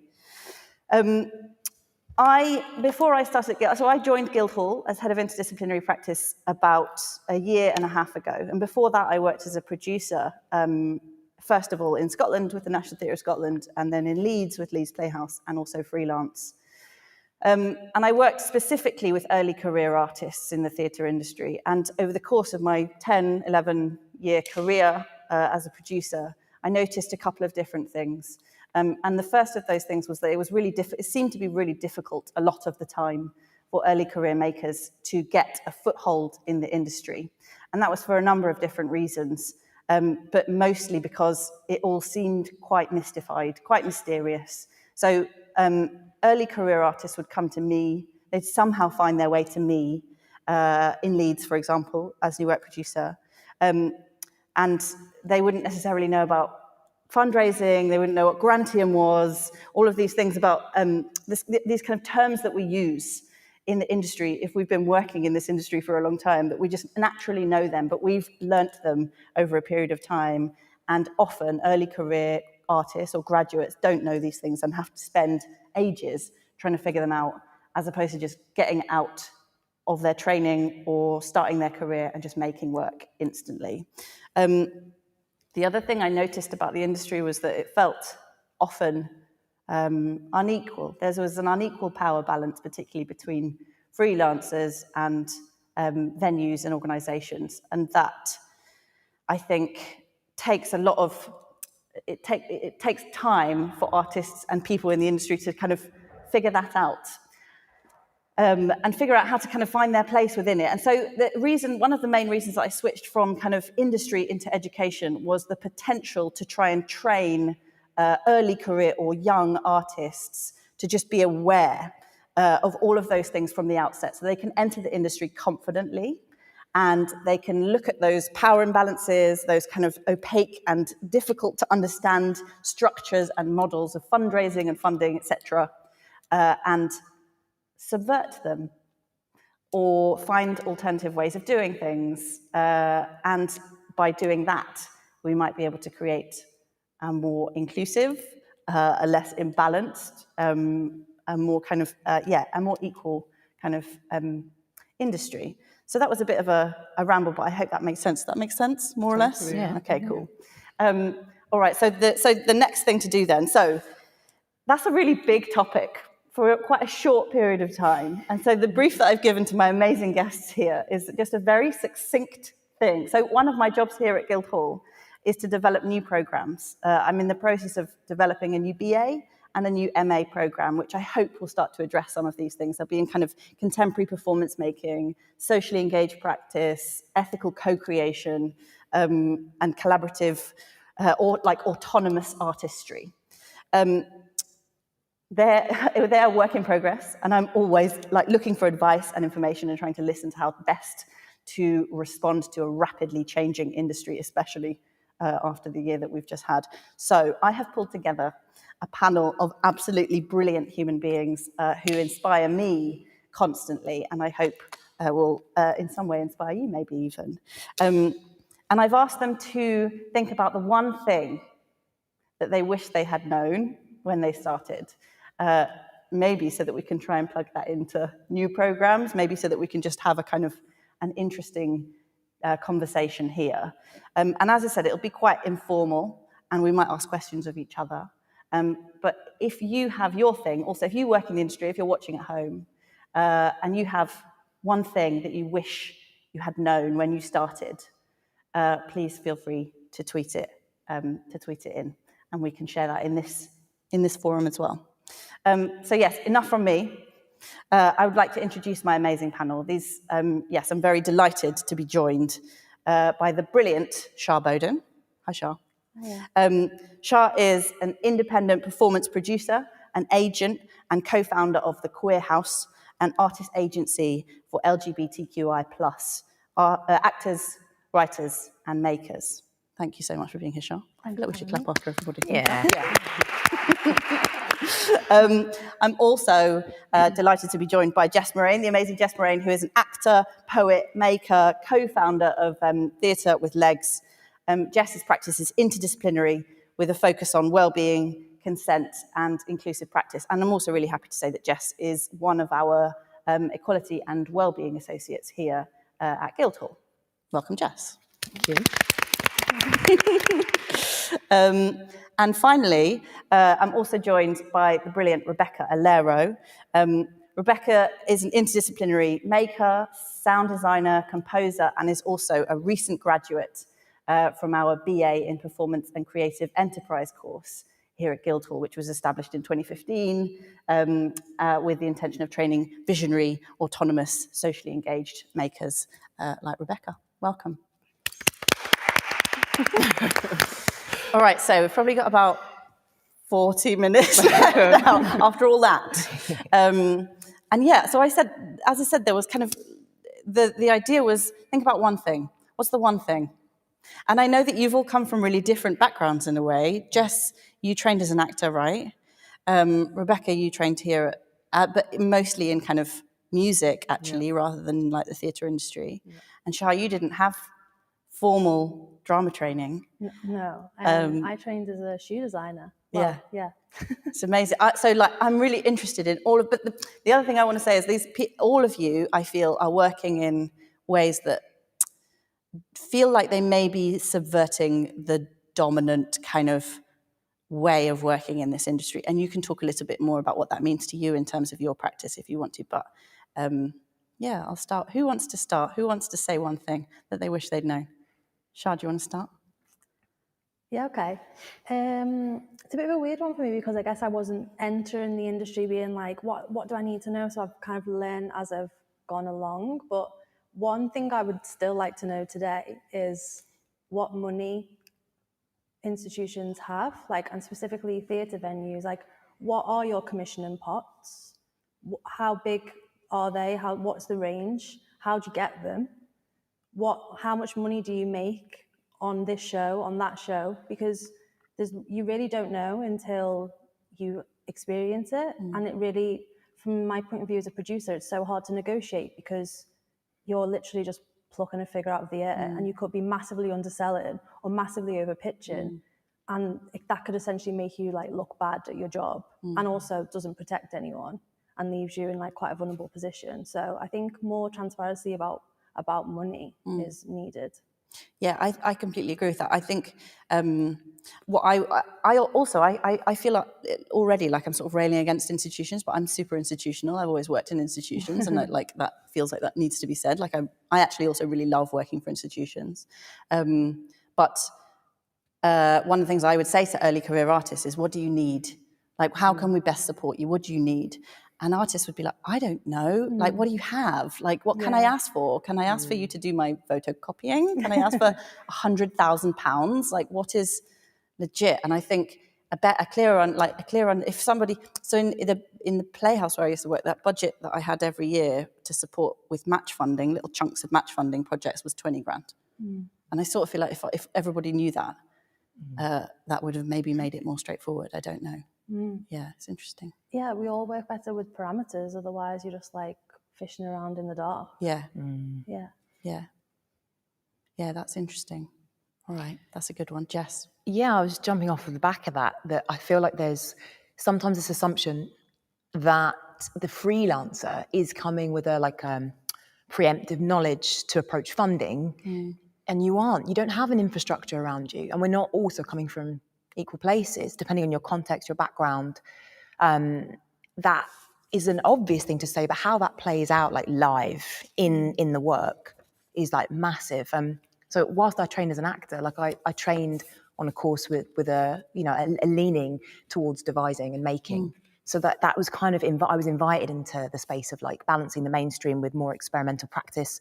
And that was really exciting. And I was taught about how to do that technically, physically, in terms of the work, the content. But what we weren't fully given was like a set of tools to approach the industry. And like, I often think that with drama training, there's like a cliff edge that students experience of like, okay, now go. And actually that was a rude awakening of like, and you internalize that as the maker. It's like, it's my fault I don't understand this big word. It's my fault I can't get rehearsal space. And so what then happens is your agency is depleted over time. And if you're not coming from affluence, you're having to work full time to manage your income. And then you have less time to make. And that is, I wish someone had like chatted through agency with me and a sense of like, what this industry does is relies on freelancers to have their body and their time to leverage. That's what we've got to leverage. That's all we've got to leverage. And so I've often felt like, you want my work, you want my idea. How, like you say, Julie, how can, as opposed to the freelancer having to approach the organisation or the funding body, like what questions can be invited so that the maker can answer? Because because that we aren't going with a big, like, robust sense of what you're doing, unless you're incredibly privileged and know. Even the speaker funding, even the way I'm speaking now, like, you accumulate that over time. You read, and I've read Arts Council bids of my own or my own companies, and I'm like, what? Like, 18-year-old me would not know necessarily what some of those buzzwords are. Yeah. But unfortunately, you do in terms of funding. There's a proximity to understanding and decoding a language around the fund. And that is something I wish someone had chatted through with me. It's not on you, it's not your fault if you don't understand that word, or you don't know what match funding is, or you cannot find rehearsal space. Like, my company, I work with Lua Bairstow, and we used a church, like, we used a church hall that were kind enough, like, on a hustle, to lend us their space in kind. Like, had it not have been for friends and, like, people supporting us, we wouldn't have been able to self-produce, and we were left really burnt out. So that's what I would share, I think, about it. Don't assume that freelancers know the funding model. Yeah. Because it doesn't work for freelancers, really. Yeah. It's really hard. Yeah, I think that's a really interesting one. And I feel like my experience, again, is like, from having been on the other side of the table, I remember anecdotally reading once, I had set up a scratch night in an organisation that I used to work with, and on the form that I'd written, I'd said I remember reading scratch submissions from artists, and just my brain, like, pinging off of words like urgent, like, this is an urgent piece, and like those words that are so buzzy in our industry, and me being like, oh yeah, okay, cool, check, and then checking myself and realising and being like, whoa, why are you, like, applying this, these metrics, which are 100% yours as somebody who's worked in the industry for 10 years, who has this education, who has this, like, all of that, like, and it was like, that was a real awakening for me, and just in terms of binning off all of those criteria and doing it completely differently. But I think that is the decodification of language and the demystifying of it feels so important. Yeah. Have you encountered that in your year? So Well, you graduated in 2020, right? Yeah, I did. Just fresh out. And yeah, it's kind of what you just said about having no backing as well as a freelancer. There is that, like, my experience of being with an organization is that there's so many people behind them and there's no one behind me. Like, I always think of this, like, I'm at gmail.com and these people are at this institution.com, and there's so much weight behind that, and it's just me. And I find myself, again, like, that thing of, like, you losing agency and losing boundaries as well, and being like, yes, of course I'll do this, yes, please have me, please help me, like, and becoming really just boundaryless, because I'm just not really held that often with these organizations. And although I do have to say, on PACE, on Performance and Creative Enterprise, there was so much knowledge around being a freelancer, and there's so much offered to us about funding and how to represent yourself. But I think there are so many other things attached to being a freelancer now that I'm out of Guildhall, that really just appear, and sometimes you're just not ready to face them, and it's like the emotional strain, the physical strain, the having really difficult conversations around asking for things, respecting your time, and I mean, I'm going off on listing so many things, but those are the things that I wish I'd known, of, like, how to maintain respect for yourself and your practice when you're in front of these powerful organizations, just organizations in general. And do you feel like that kind of comes from, like, I think there's an element of competition, like often, and this isn't about institutions. There are a lot of good people in institutions. This is about the system that I think is has been crunched by over a decade of Tory austerity, and has become more like capitalist, more competitive, and more commodified. And there's this sort of fetishization of the new, like, what's your next project? Oh yeah, okay, what's your next project? Like, keep making. But, like, that fosters competition. And so there's like, what you're talking about is like that kind of, when you're in those meetings with people who are sort of saying, okay, we'd like to work with you, we'd like to offer you this opportunity, like, it might not be the right opportunity for you, but you feel like you have to take it because of the competition of it or whatever. Yeah, I feel like sometimes there is a secrecy around around being a freelancer, and I think only just now, at the tail end of this year, I am discovering on platforms like Instagram, where there's no organization involved, and you are just talking to freelancers just about being an artist, and there's a community in that. But yeah, sometimes there's this like weird competition of like, you know, that question of like, oh, what are you working on at the moment? And you almost feel bad for saying it because everyone's going through their own thing as a freelancer, and it's so difficult as a whole. Sometimes you don't really feel like sharing, but really it's great to back each other, because who else is going to back us essentially? Absolutely. And do you feel like you're connected? Like, is there a kind of? Do you feel like freelancers in this country are well connected? Like, are able to kind of use that, like talk to each other, have a support. Do you feel like you have support networks as freelancers? I guess is my question. I think I do now. I mean, like just in the last few months, I was. I think a lot of on Instagram, just there will just be a post of like, oh, this person's looking for so and so, and you're just talking to them like, oh, this project isn't right for me, but it might be right for you, seeing what you post on the gram and stuff. And I have to mention Zana, who is a sound designer and composer, who worked on Pink Lemonade. They are doing amazing work in just creating lists of mainly POC sound designers and composers that can work with that are all freelance. And it's like these people out here exist, and that no organization has done that. They've taken it upon themselves to, make that community. And through that list, I've been in touch with so many other people and been like, oh, you work with this program, this is so cool. And it's like, it becomes like the Skillshare thing, and it becomes just our own thing, and there's no middle person, which, it's great. Where can people find that out more about, like Zana, if they want to? They have Instagram. Yeah, on They Instagram. have a website too. Yeah. Okay.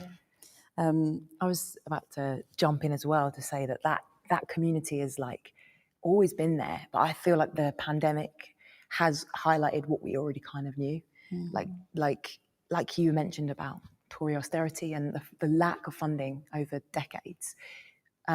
Like we've had to find community because the state will not support us, and so like it's I wondered if you guys had that experience of like in more recent months of finding more grassroots approaches to collectivism or community, because I feel like I've accelerated into that need for the freelance community to come together. So I have to shout out to Freelancers Make Theatre Work, because they are doing amazing stuff behind the scenes, and loads of alumni from all, like drama schools all over, fighting for justice, fighting for like more equitable spaces. But it comes down to organisations, like you say, like just not like essentially organisations have too much power. We don't have time to experiment. Do you know what I mean? Just give us a bit more time. Yeah, like Julie, even when you were like saying, when you were sitting the other side of the table being like, what do you need? And it's like, why is that the dynamic? Yeah. Like, why are you asking us what we need? Like, why aren't you bidding for my work? Why aren't 5 venues bidding for my work? Why am I having to be, hey, do you want to come and watch my R&D? And then email an institution 5 times to get either no answer or sorry, can't come. Like, I don't know, I think there's like a lot of assumptions about the way that we all want something, like freelancers all want something. They're just these like needy little freelancers like knocking on your door, stop emailing me. It's like, for me, that's like a problem. It's a big problem. Yeah. I feel like I would always feel like I was resisting that, but it is definitely, I can tell you it definitely exists from the other side of like all of those fears that I feel like you probably have as freelancer or as like not NPO, not regularly funded organisations. Yeah, they exist for sure. I've heard some terrible things. Yeah. What do you have is that in terms of your one thing that you wish you'd known? I've got so far, there is what money is actually available. Publish your budgets. Like what money do you have to support artists across the year? Yeah, I think that's a really good one. Transparency. Sure. Even if that doesn't mean, so that 20 grand, that may or may not still be available. I probably shouldn't have said that was the, like, I don't know what, but that was a while ago.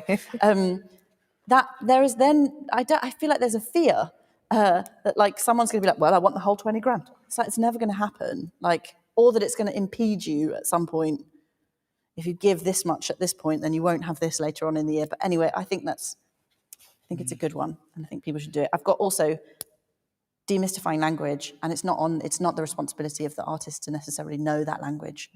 And I've summarized these in such crude language, so feel free to change them.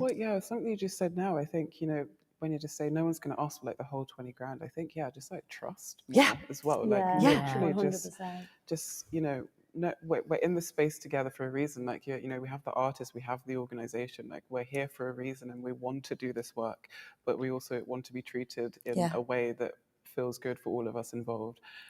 Trust us more, trust us and give us that, But also somebody might want the whole 20 grand and it might be totally right that they get it. And I think just more transparent, I don't know. I think there's something that frustrated me about that piece. It's match funding, which is if you're watching and you're like, what the hell is match funding? Decoding language. It is that little 5 or 10% chunk of cash that you need from an organisation in order to be able to apply for more cash from the Arts Council England, right? And there was something about how I separated that 20 grand was by basically portioning it out into 5 or 10% as match funding, so that we could then support you basically are sort of spending that money in order to get as much money back from the Arts Council as possible, which is how a lot of organisations do it, I think. So you're giving £1,000 or £2,000 or £500 of that. And then, I think that it doesn't feel at all sustainable or generous in a way. There's something about it costs a lot more than £500 to make this piece, and I know the Arts Council might give me some money, but you're getting a lot, this organisation, whoever that is, for your money. But also, what's that even about? Why do I need a venue's stamp of approval in the guise of £500 to get money from the Arts Council? I think it goes back to that capitalist model. It's a buyer's market, so the two things can't run parallel. Because you're making art, you're making creative work, but at the same time, you're trying to secure the money and you're having to tick boxes to prove that you are worth the value of your work. They don't alike, they don't work together. And like you say, Shah, why do I need to almost certify my experimentation, my practice? You have to prove your worth before you even get in any kind of door. And I know it's a bit of a cliched term, but it feels very rigid. There are gatekeepers, and there are those of us that aren't inside. So it's how can you make your own gates, right? How can you make your own thing? Yes. And there's an encouragement of that on the one hand, but I always feel like it's with a caveat. We want you to do your thing, but we want a part of it. We encourage your idea, but only if you change it a little bit, so that it fits into this box, so that then we can give you the 500 quid. It's so the artist is also having to manage the shifting of their expectation, their desire, in order to fit into the model of the venue, the producer, the funding. Just feels really complicated. And before you even got to match funding, you have to find a little pool of something, and the crowd fund only goes so far. Still impossible I think when I switched and I kind of had that, how do you kind of train a generation of people to really kind of subvert and to kind of create alternative funding models, so that Arts Council England is not the only or the main one. How do we use the internet and technology to kind of how do we create more agile, environmentally sustainable projects that require less? But that feels so far away at the moment, those kinds of models. So yes, I don't know. Is that so? I have those three, and also maintaining respect of your own work and practice when you're in spaces that are kind of, I don't know, might be trying to, as you say, also that's trying to make you make concessions, I guess. What else? Know that if you're an artist, you're also a finance manager, a producer, a HR department, many other things. Like a parent, basically. If you're going to work with collaborators. I really feel that with the HR department. Oh, my goodness. How do you prepare for that though? You can know it So if there are people who are about to graduate, and they're like, okay, but how? Like, what does that mean? Like, well, it's like, it's fucked up because you can't, like, and it's also, we're laughing, but it means that serious harm can be caused Yes. because we don't know how to manage processes. We don't know how to hold people accountable. We don't know how to, like, minimize harm, not minimize, stop harm. Yeah. Like, we don't know. Like, I'm sure all of us at some point in our career have been in a sticky situation that we didn't mean to get into or whatever, and we have. Like, we're all gonna, but we don't have any, you just don't know. so what would you, as somebody who has now been, or as people who have been working, so the thing that I think about, and I was a freelancer for like 2 years and I wasn't very good at it. So I can't claim any, like, I'm like, as a freelancer. But like the way that my response to that was like things like, I don't know, equity, BEC2, like, can you as freelancers go to your union who might be able to support you? Like, what do you actually do then?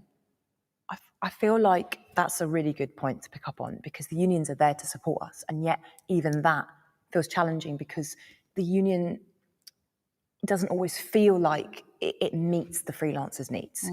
Or again, it's demystifying what a union is, and let's not assume that we understand unionisation. And are unions doing their jobs? Like, it's a big question. You'd like to think so, but how we can't undermine the feeling of the approach to the union. And I also think, to circle back to what you were saying, Shah, about harm, we don't have to get in like black and white thinking about it. There is a longer term vision of like, there is an alternative way, and that way relies on people not abusing their power, as opposed to, like, I think as freelancers, sometimes we're trying to solve our own, like, how can I speak out against this thing? How can I like manage the environment? Because inevitably we'll ask ourselves those questions in order to manage what is at times, if I'm totally frank, a toxic environment, toxic industry, and those sticky situations arise. But actually, let's reframe it. Let's not think like, how do we speak out? How do those with power not abuse that power? And how can we think about the longer term vision? Because I feel like hopeful that we can find a new space with a new generation who understand what like consent is, who understand what it is to support an artist in a way that feels like really, really like where focus on like well-being is centered. You know, how do you do that? Ask what people need. Have a conversation. Like, if you hurt somebody, how can you be accountable? Like, how do you, maybe that we don't have those systems right now of like embracing that transformative change. It feels very like rigid.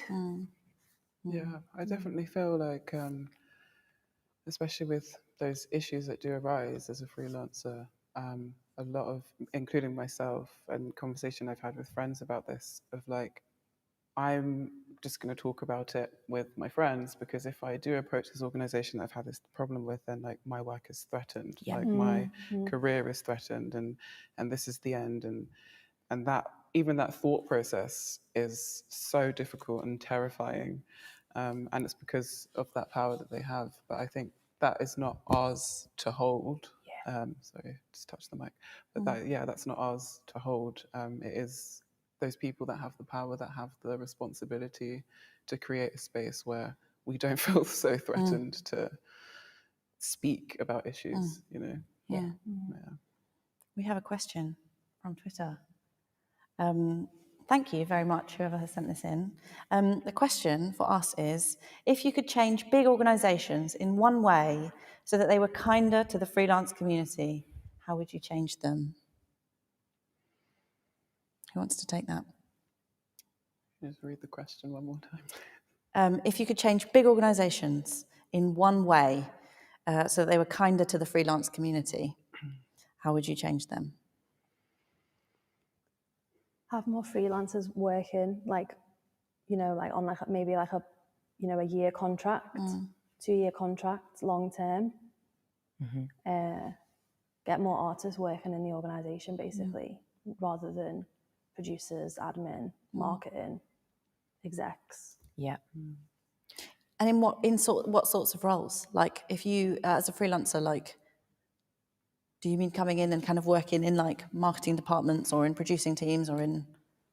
I guess so, but like in a creative way. Like Mm. we've been like having some like really interesting chats at the Gate Theatre where I'm the Queer Mhm. House are an associate about like what would it look like for a designer to like be in charge of the marketing that year? Like what would the show posters look like? Mm.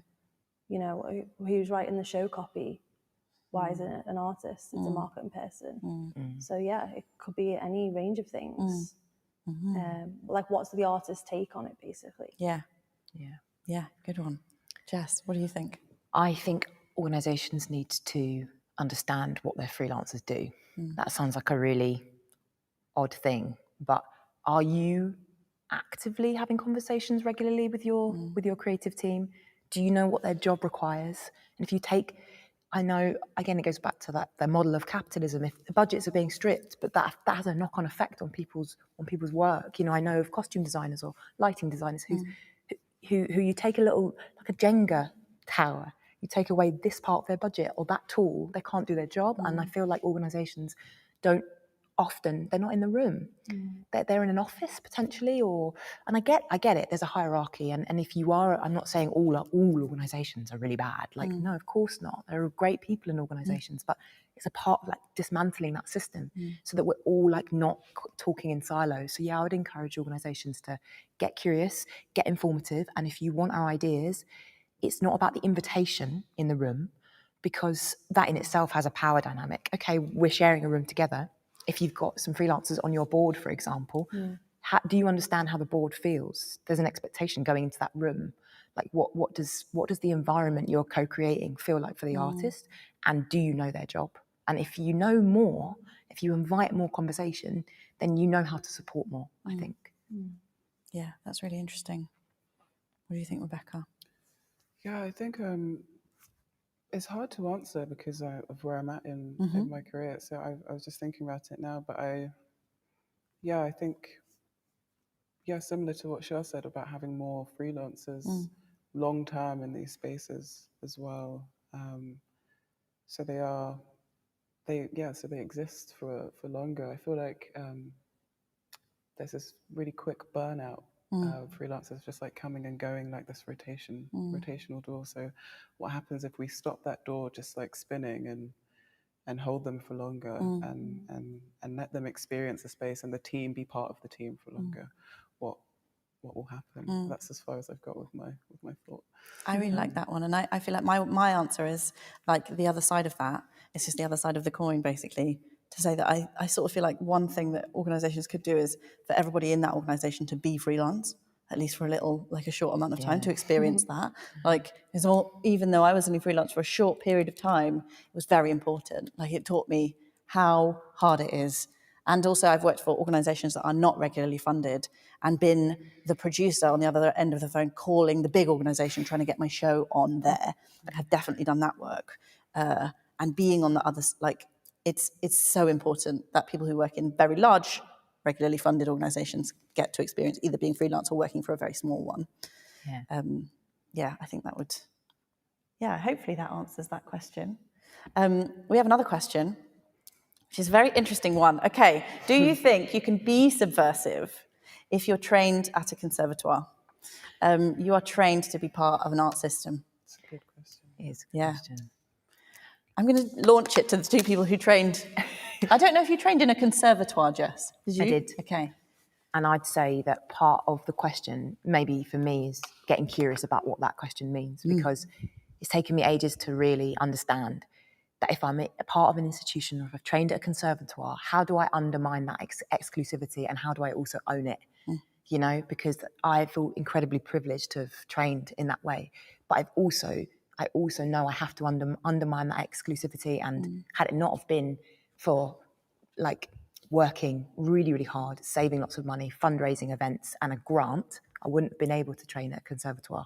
So I think that something for me about, I feel lucky in a way to come from a background where I didn't think that was possible, because it meant that going in, not so much at the time, because part of the issue I think is when you get into these training places, the places are so far and few between that you're constantly panicking that you're going to lose your place. And that in a way creates an environment where you feel incredibly muted, or at least I did.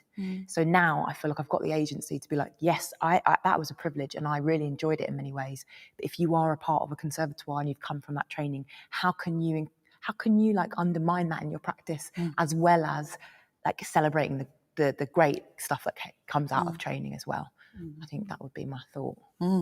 Yeah, totally. Can I ask what a conservatoire is?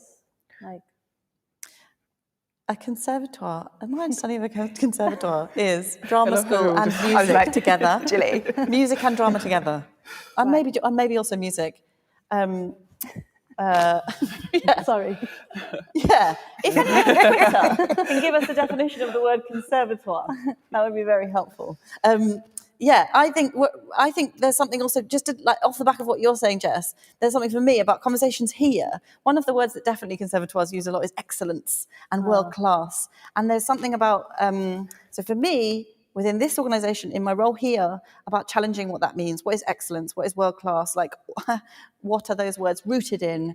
How can we challenge them? And I think a lot of the work that PACE does is a sort of non-traditional, non-hierarchical, like it trains in something which I think conservatoires may struggle to define as excellent. Yes. And I think that courses like PACE have struggled, and the courses that I'm developing at the moment, this question is very important to me because they might not be seen as excellent by the same the same token as what we would usually define as excellent within a building like this. They might be quieter and just working quietly with older people living with dementia and with no kind of like showy kind of output, and that is truly excellent. So what do we define as like, yeah, there is it's what you mean by art system. Like, I think there also has to be room within conservatoires to challenge what that system is, the rules on which it's made, and how we can just completely turn it on its head, hopefully. Yeah, I was going to also say and ask about, like, because PACE, I mean, I'm not avoiding the question, but it's a somewhat complex question coming from a course like PACE, which is such a radical thing to have at Guildhall. And it, to a certain degree, before you came in, Julie, we didn't feel like we were part of the conservatoire. It felt like Guildhall and PACE. It felt like, we were just like tenants with a landlord in a way, but that's changed. And the things that we learned on the course and the tutors that we had on the course, there were just so many and I keep saying radical elements, and there was a lot of disruption within the course and the knowledge that we gained and the training that I've never heard of existing in conservatoires. So it is a really difficult one for me, because although I do have that privilege of being in a space like Guildhall, I do feel more represented as part of PACE. And I think there is this other strand as well where I do use that privilege, where people see on my CV that I've graduated from Guildhall. That's the thing that they focus on the most. But so it is a bit. It's so interesting, that question. I'm the program leader of Performance and Creative Enterprise, the PACE course. And there's something very interesting. Yes, it's good to hear that since, when I started that all, it felt different, but I also think that I was hired by somebody, I'm part of a greater movement within this school towards kind of like collaborative practice, like contemporary performance making, socially engaged practice, all the courses that I'm sort of making. But I also think there's something interesting to me about the new courses, and I think that PACE also has in some ways, I guess, the PACE students sometimes feel like they kind of benefit from being that kind of like upstarts, like something different and something kind of like subversive within these constraints. And I think for me, while also I also acknowledge that it's that along with that comes a lot of challenges for all of those PACE students. But I think it's about with the new courses, trying to maintain that sense of like countercultural, while also making sure that they are absolutely in the mainstream of what we do here, because it should not be that this is it should not be a landlord and a tenant. No, It should be absolutely at the heart of everything. But how do you make it at the heart of it while also retaining its countercultural nature? I don't know. Any answers? Tweet them in. Okay, we have another question. Rebecca, was it useful to be positioned like that in your course because you could make work slightly outside of more traditional art making? It's interesting. Yeah, I feel like it was definitely useful because, in a way, no, I don't think it was that. I think useful is a bit of a odd word to use, actually. I think there was adapting, definitely, because, again, like, it was pace really just overshadowed everything about, like, I didn't come into the course being like, oh my goodness, I'm going to Guildhall. It was like, oh my God, this course, pace, and explaining it. And it was only people around me, but it's like, Rebecca, you're going to Guildhall. And I was like, oh, okay. And a lot of other people on pace felt the same way as well. And, I came into the course and there were like poets and rappers and I actually came in as a bass player and a poet. And because of the way the course was structured and how we got to interrogate our practice more and more, it was like, we positively chipped away until it was just like, okay, I'm a bass player, but I'm also a composer now, and I'm a sound artist, and I can still mix in these words and everything. And it's a really long-winded answer, but it's that position felt so valuable because of the space in which we were held in pace. But the position as a whole in Guildhall, like you said, Gilly, was extremely hard because we weren't recognised. It was like we had this amazing experience with each other, but then sometimes outside of that course, no one even knew who we were or what we did. It was like, so what do you do? What is pace? But it felt like it wasn't a question of being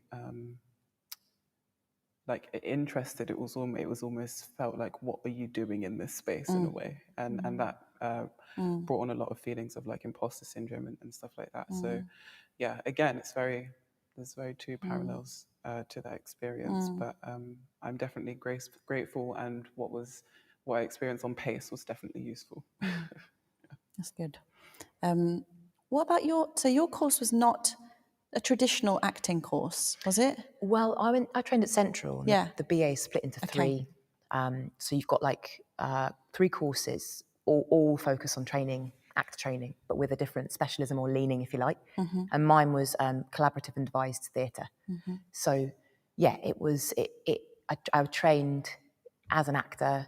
I did the more traditional stuff like classical repertoire and all of that, and then I also learned how to make work, devise work with an ensemble, and yeah, I worked with a company.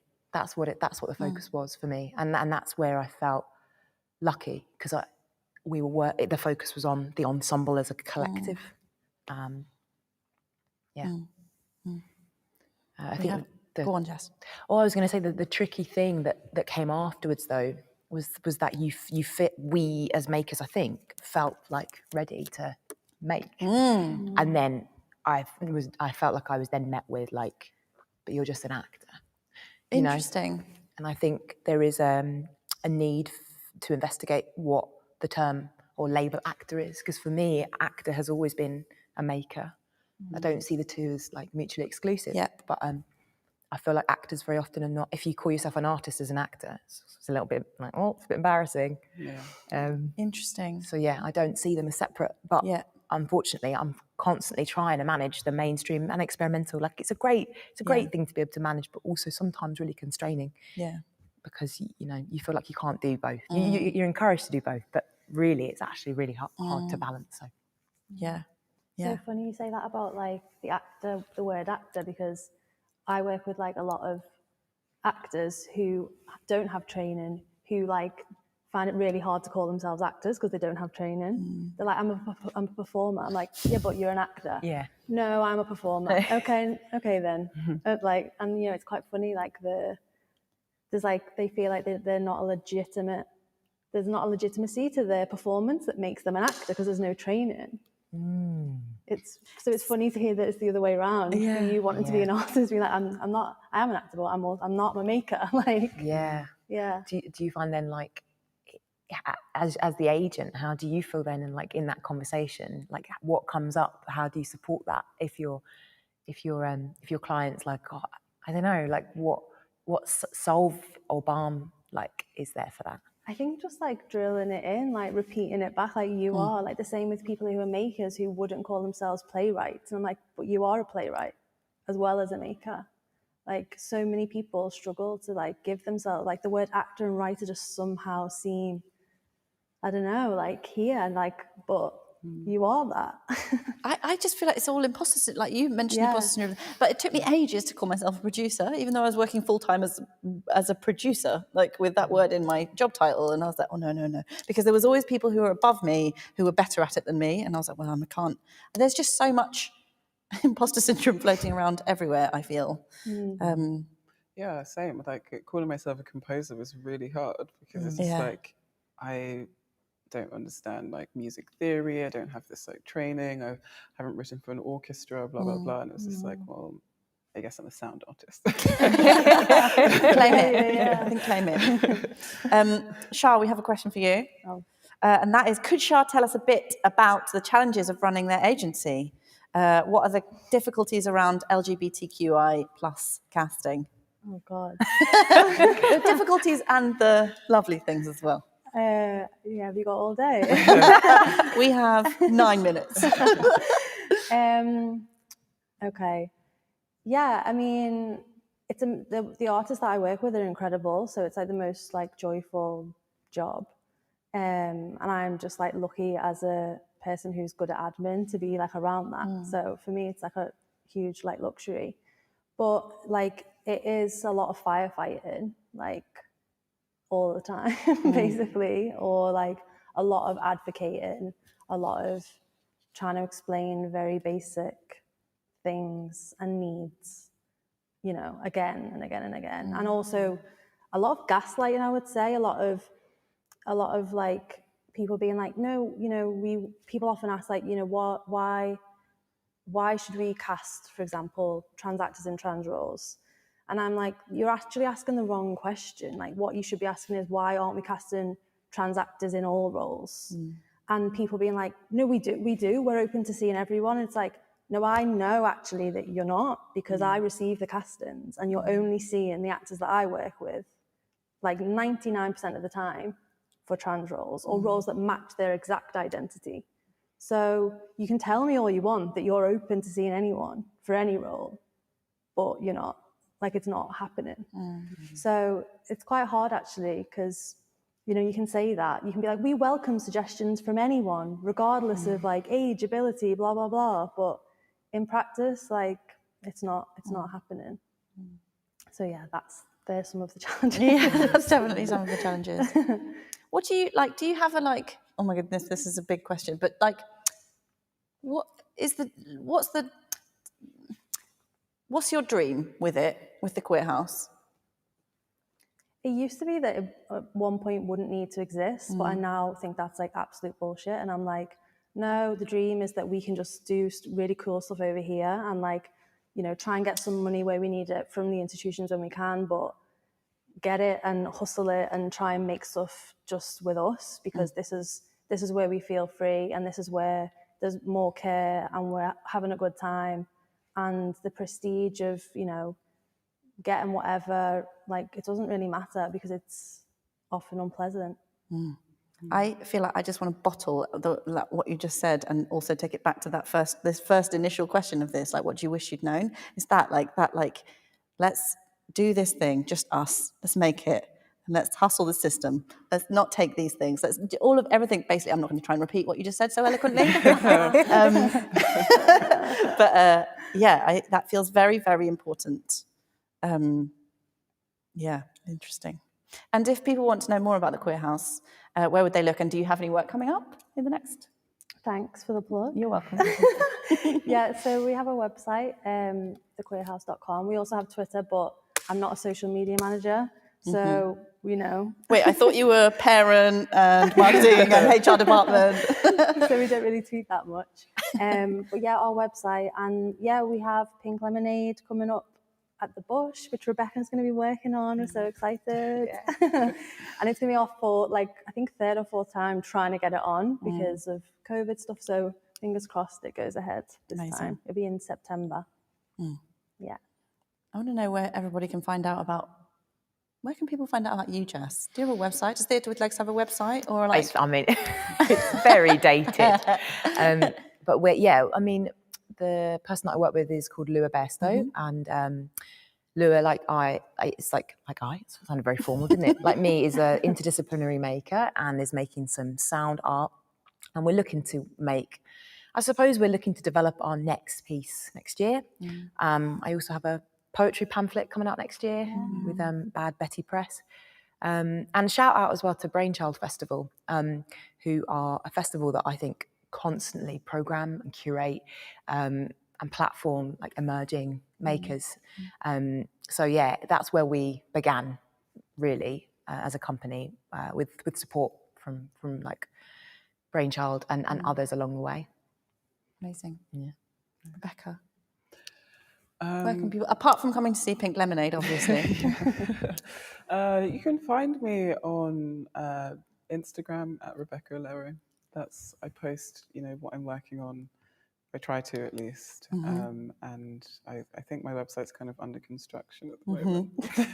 Watch this space. But yeah, I'm just working on putting out a second zine, which the Dandelion zine at the moment. Wait, tell us about, hang on. Oh, gosh. I mean, I know what it is because you started it with Pace, but tell us a little bit about the Dandelion Project. 30 seconds. 30 seconds. Okay, the Dandelion Project is an archive and also like eventually going to be a residency space for experimental sound artists of colour and visual experimental artists, and it's just a platform to generate work for the archive, but also to have a platform to talk about the work and share the work, and through writing in the zine and graphic scores, and just celebrate all of this. And that came from my research into the Black classical composer Julius Eastman.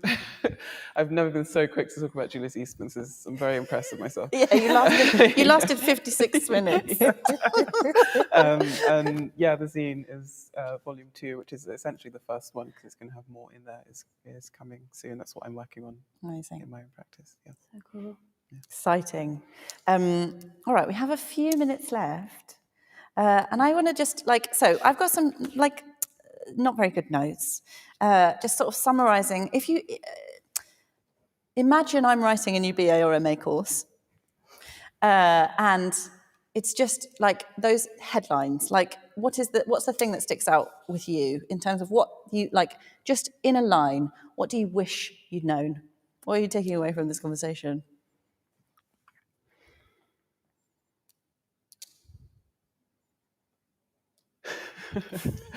This is us wrapping up, just thinking. Yeah. Fades out. It's an engaging end. You're welcome. Out with a bang.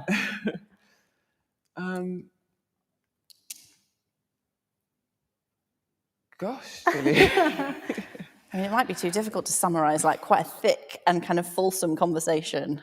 I've got one. Go on, Jess. I think I wish I'd known that it's not for me to assert my own no, because actually usually you're asserting a no all the time. It's just that it's not always being heard. Amazing. We rarely use the word no. We say loads of different things without the actual word no. Yeah. And actually it's about sometimes not internalizing that the no isn't being heard. And there's power and freedom in that, to not internalize the constraints of an industry that can feel very challenging. Love that. Amazing. I feel like that feels. I can see you sort of like maybe have one, but I also think that is a wonderful place if you want to. That's a good place. Yeah. Okay. Amazing. All right. Then the only thing left for me then is to say a massive thank you, and I am going to make you clap for yourselves again, to the amazing Shah Bowden, the brilliant Jess Moraine, and the amazing Rebecca Alero. And also thank you very much to you for watching and for sending us your questions. As I said, this is day 1 of the amazing Disrupt Festival. There is a jam-packed programme of stuff that's already on demand. If you've missed anything from today, you can go back into the website and have a look. And there's lots coming up, so have a look through the website and see what you can see over the next couple of days. My name is Julie Roach. I'm the head of interdisciplinary practice here at Guildhall. Please do keep tweeting. I think everybody, you're all on Twitter, right? Yeah. So we'll be here. If you have any other questions that we didn't get to, or you have any other thoughts that have been provoked by this conversation, keep tweeting them. And we will maybe get back to you on the Twitter. We'll at least have a look. Thank you very much for joining us. It's been an absolute pleasure. Thanks, Julie. Thanks. Thank you. Yeah.